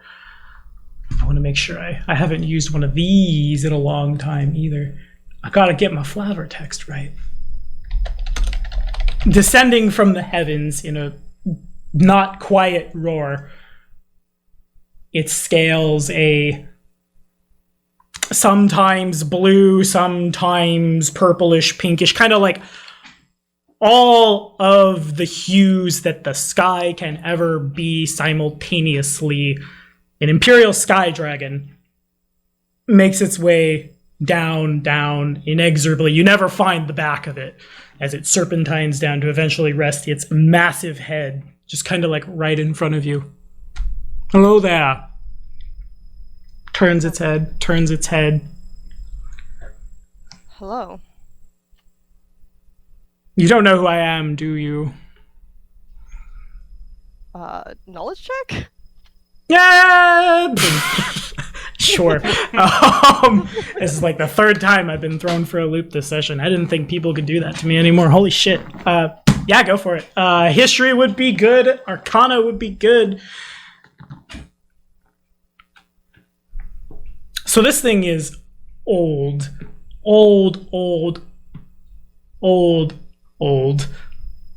I could say old again, but I won't. It's, you know, they originated on the continent of Tien Sha. There are some deities in the world who assume these as their aspects. There are some deities in the world who use these as their, like, their servitors, their messengers. The first that probably comes to mind is Shizuru. She's pretty popular in Restov, actually. As it turns out, she, the goddess of swordsmanship and honor and things like that, would certainly find a home in the place where everyone likes to duel each other. The creature continues just turning its head, which is probably roughly the size of Fort Stagwraith, leans a massive eye down to you. No, you don't remember. Pity. And then he roars out. The sound is like it hits you like a truck. In a flash, the pseudo-dragon ancestor reappears. Why have you not... I'm sorry. Please. A very long time ago, when this one was much smaller. It's hard to fathom him being small at all. You're my great. He begins counting. The pseudo-dragon also, like, pulls out his little claws and counts on his fingers. Great. Enough! An ancestor of ours once saved... Waves arm. When they were very young. In return, our Lord has bestowed several gifts upon many of us, up to and including this very blade. It is... The spirit is lost for words. A great honor. The dragon kind of leans then farther in forward as he pushes his snoot into the ancestor. The ancestor fades and just kind of, like a bubble that has been touched by anything, it pops. Tell me, who was it that called you weak again? It was a lich by the name of Mordecai. Go on. The dragon looks genuinely curious. It brings down one of its massive forelimbs just into the dirt, drums on the ground. As it does so, the ground shakes. He's been troubling my people for some time now. Our family for much longer than I had even imagined when we first encountered him. He's responsible for the death of many Concordian citizens, many Brevish citizens. He's no more. The laughter shakes. Even the dimension you are in kind of matrixes around you a little bit as the presence of this creature is a lot. Calls you weak, yet he's not here. Calls you weak, yet has to resort to cowardice to prolong his own life. Calls you weak, yet... As the dragon exhales, bits of static that start as static and turn into full, like, the crack of thunder, lightning runs up and down this thing. No, not weak. And no one will call you that again. I suppose my next question is, do you want your eyesight back, or would you rather have something flavorful but lose it forever? I'm fine with kind of living with the consequences for a while. I think I would eventually like it back. Okay, gotcha. So then in that case, we will not grab all of the dragon senses and bestow them upon you. I mean, I'll take dragon senses. Do you take dragon senses at the cost of your eyesight forever? There are mechanical... I see what you're saying there. I don't think I know enough to make an informed decision here. Well, you're in the moment. I'm scared. It's tough. It's really tough. I'll let you think about it. Let me know as we got 30 minutes before you got to get on a plane.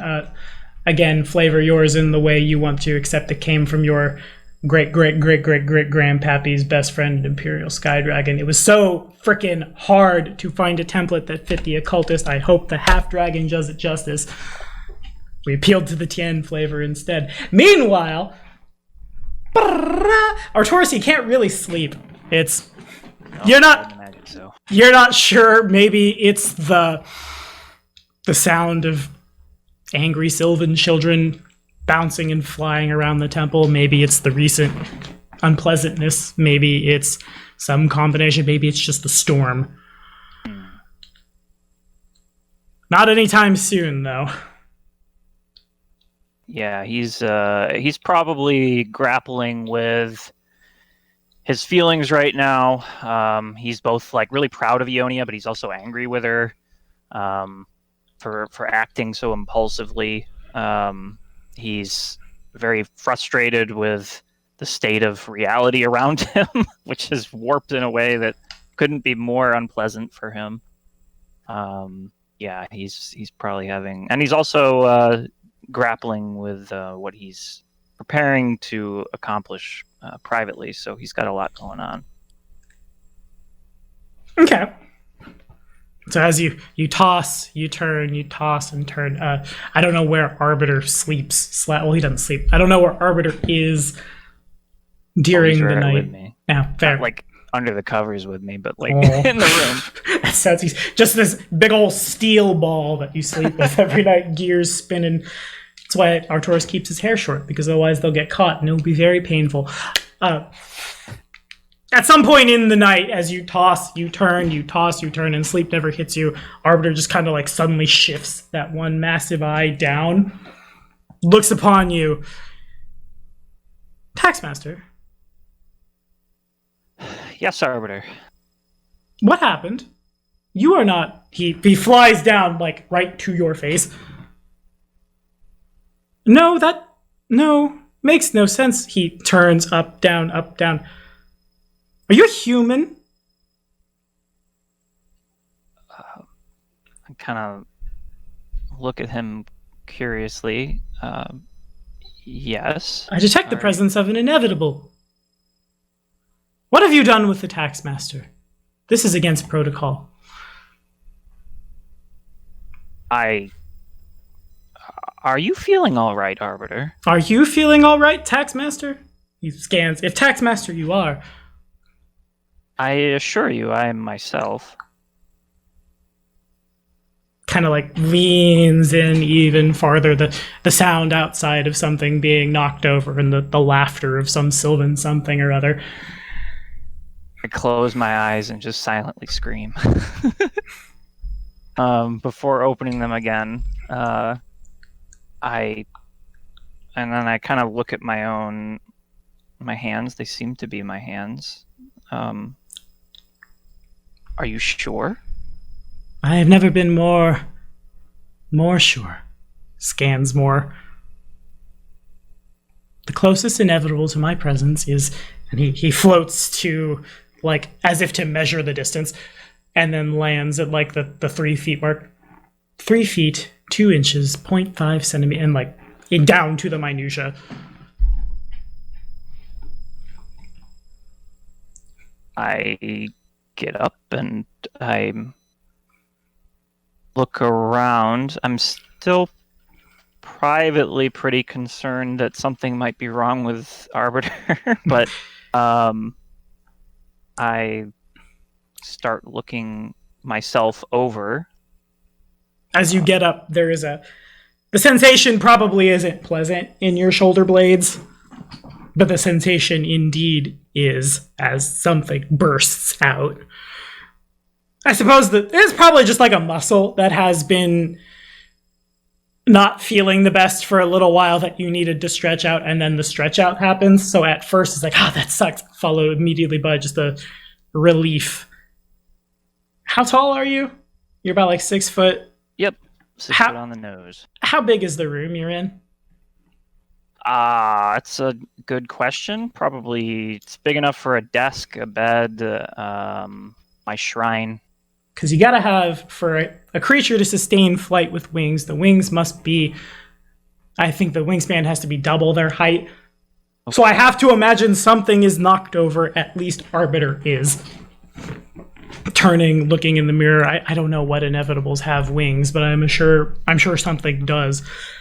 Just exactly however it is you wish to flavor it.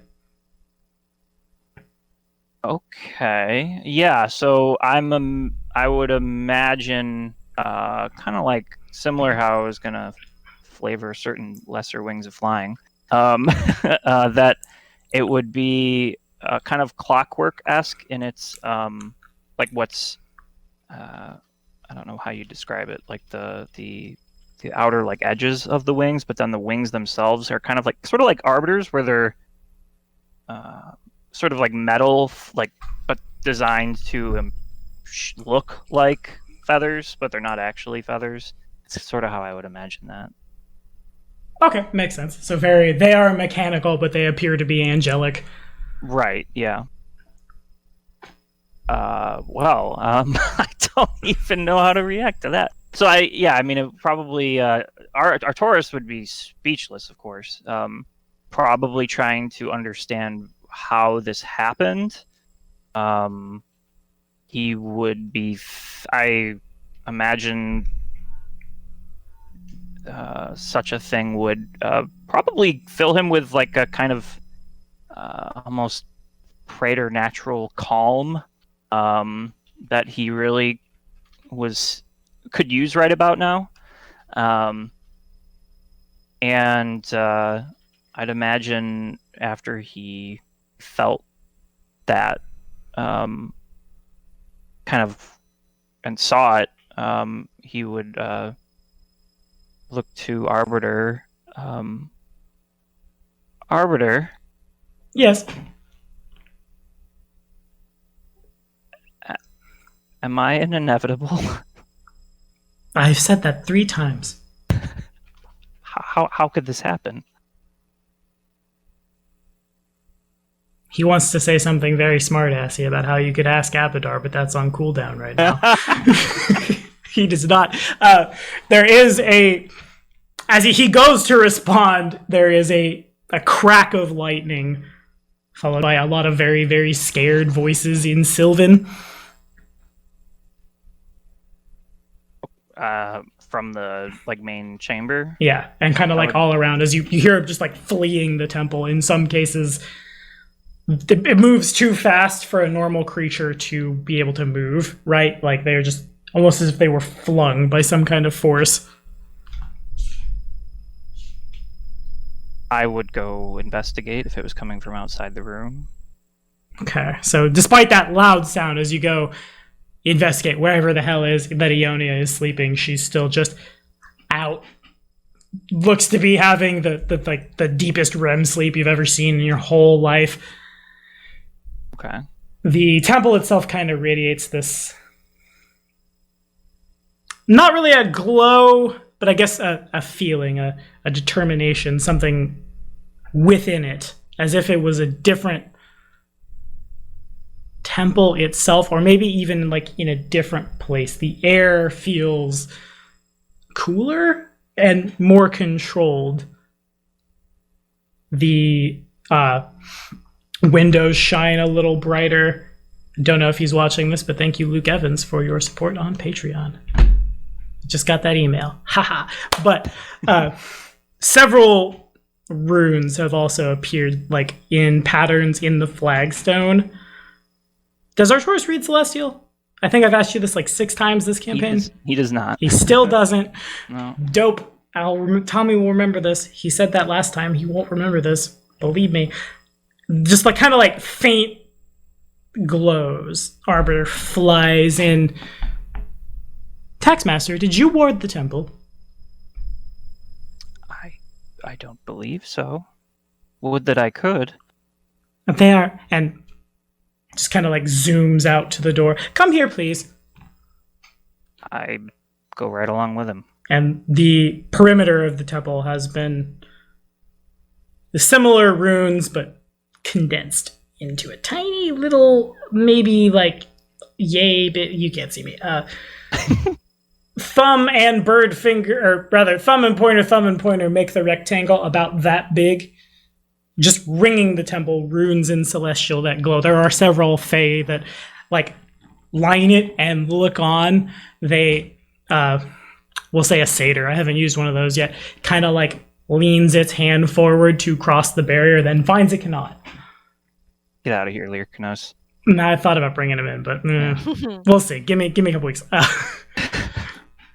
This is fucking bullshit. I'm going back to Wild Mountain. And off he goes. Leans in again. It doesn't seem to harm the creature, but it cannot physically pass the barrier. A couple sprites try it a little too fast. They appear physically harmed as they just basically fly into glass and right spin and spiral out. There's a small part of Arcturus that is enjoying watching that. What a mighty gift. I have to imagine creatures that do not match the will of our Lord shall not be able to enter this place. Certainly not with any form of ill will. If it's stopping mischief, I imagine it would stop other unpleasantness. That might be the greatest gift of all. Indeed. And then I kind of look around to see who might have been responsible. Do I get the sense that it was the big man himself, or do I get the sense that this was something that someone else might have done? Only a sense of balance. Okay. The scales shifting under your feet as you shift back and forth, trying to like, who did this? Kind of close my eyes, and then as I feel the balance sort of get restored, I take a deep breath, smile, and open my eyes. Well, seems we owe somebody, whoever they are. Indeed. I imagine looking at Arbiter, there's a sense of, no pun intended, but familiarity that Arcturus wouldn't have looked at him quite with the same degree before. Yeah. Probably like a knowing kind of look. And then and do I feel like this is like a permanent arrangement? Like that the temple is secured? At least as permanent as the runes can be. Not as permanent as like the first road, but okay. Pretty darn. You imagine... It's more like, imagine someone just installed an alarm system in the temple, which is presently active. That kind of thing. If you didn't need to have glowy runes outside the temple, they probably wouldn't be here, but say a cultist of an evil deity or a lich or a couple of mischievous little fey creatures might want to come in and do bad things or not lawful neutral things here in this sacred place. They would be repelled. I would, I guess, bring my wings in as best as I could and go to Ionia. That would be the next thing that I would do. But I imagine she'll still be out for a while. Yeah, she is just... I don't want to say just done, but she's quite exhausted. She is so deeply asleep. Actually, nah, we can do better than that. You, approaching Ionia, her body is...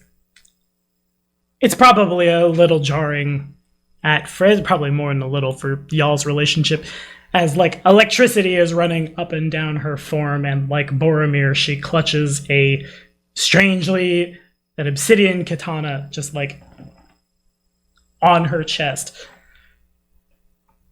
She doesn't seem to be hurt or hurting. She seems to be peacefully resting, but, like,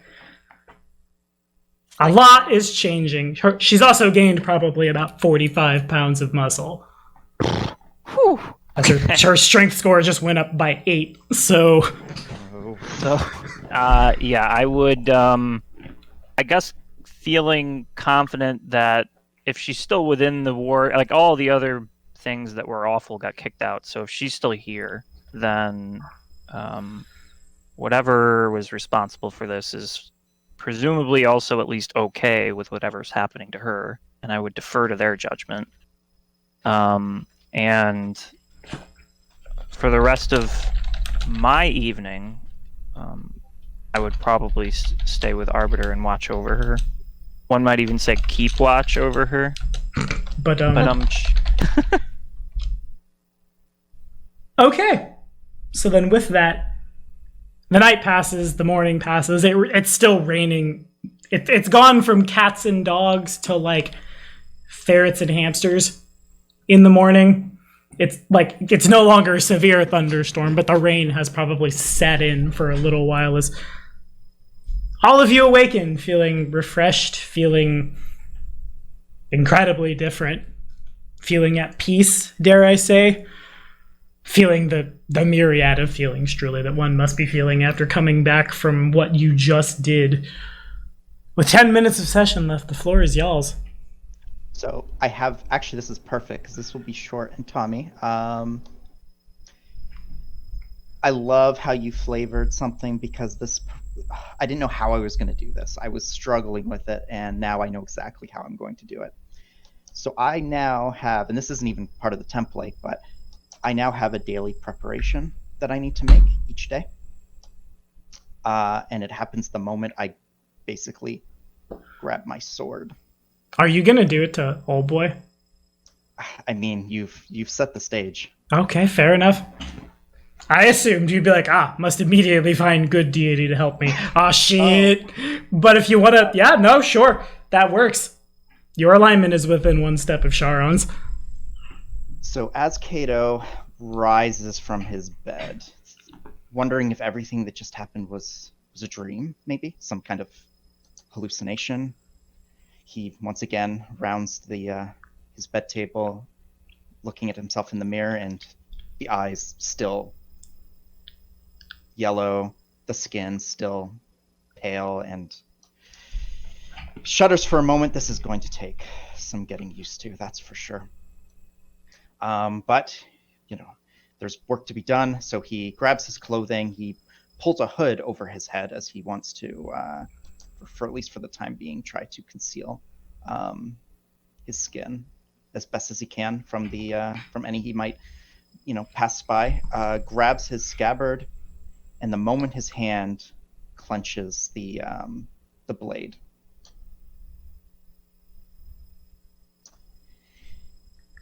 this class feature allows Cato at the start of every day to forge a spiritual connection to his weapon, flavored however he wants, granting it essentially additional power. So takes an hour, I think. It's the same time as like daily preparation for other things. Is that 1 hour? I think so. Morning? Something like yeah. So as part of an hour, he basically has to meditate with his blade in order to earn the spiritual points to spend throughout the day in order to empower his sword. So, who would I be communing with? I'd assume I'm not going to commune with the Demon Lord directly. That would seem a little pretentious. You certainly could, though. He is... Archdevils, Demon Lords, the Horsemen, Imperial Lords, so on, are powerful, but they're not, like, true deity level powerful. This is why Charon could intervene in the way that he did. If Abadar were, though he has granted many a boon to Concordia, if he were to like step in and save a mortal life that somebody else wanted, like Desna did that once, and it sparked a whole planar war that threatened to tear apart the multiverse, because true deities are bound to a shall we say deific armistice. Yeah, sure. But something like Charon, much weaker, truly a high-level PC could probably toe up with him. Okay. So You could talk to him. All right. So this will kind of just be the first. This will be because obviously this meditation happens every day. So we'll just flavor the first one here. So as he grabs his sword and closes his eyes, creating a spiritual link, he just asks one question. So you said I could call upon you. Let's talk about that. You feel a sick feeling in the pit of your stomach as you reach out and the call is answered.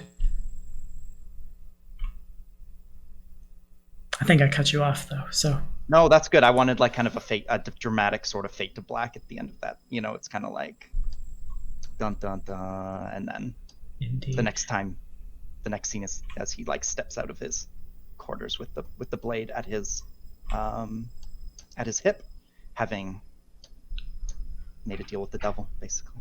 Indeed. Fun fact for the Kingmaker campaign in of itself, I thought that the Four Horsemen were put in as a strange aside, but as I look at Charon now, his worshippers in the mortal plane, his cult, the first entry for people who worship him is in fact ferrymen, which makes a lot of sense. And then I'm like, wait, there were a bunch of those that you had to talk to in this game. Aha, I see you. It all ties in. Interesting. But yeah, this is normally the part where I'd be like, the lich attacks, shit, go.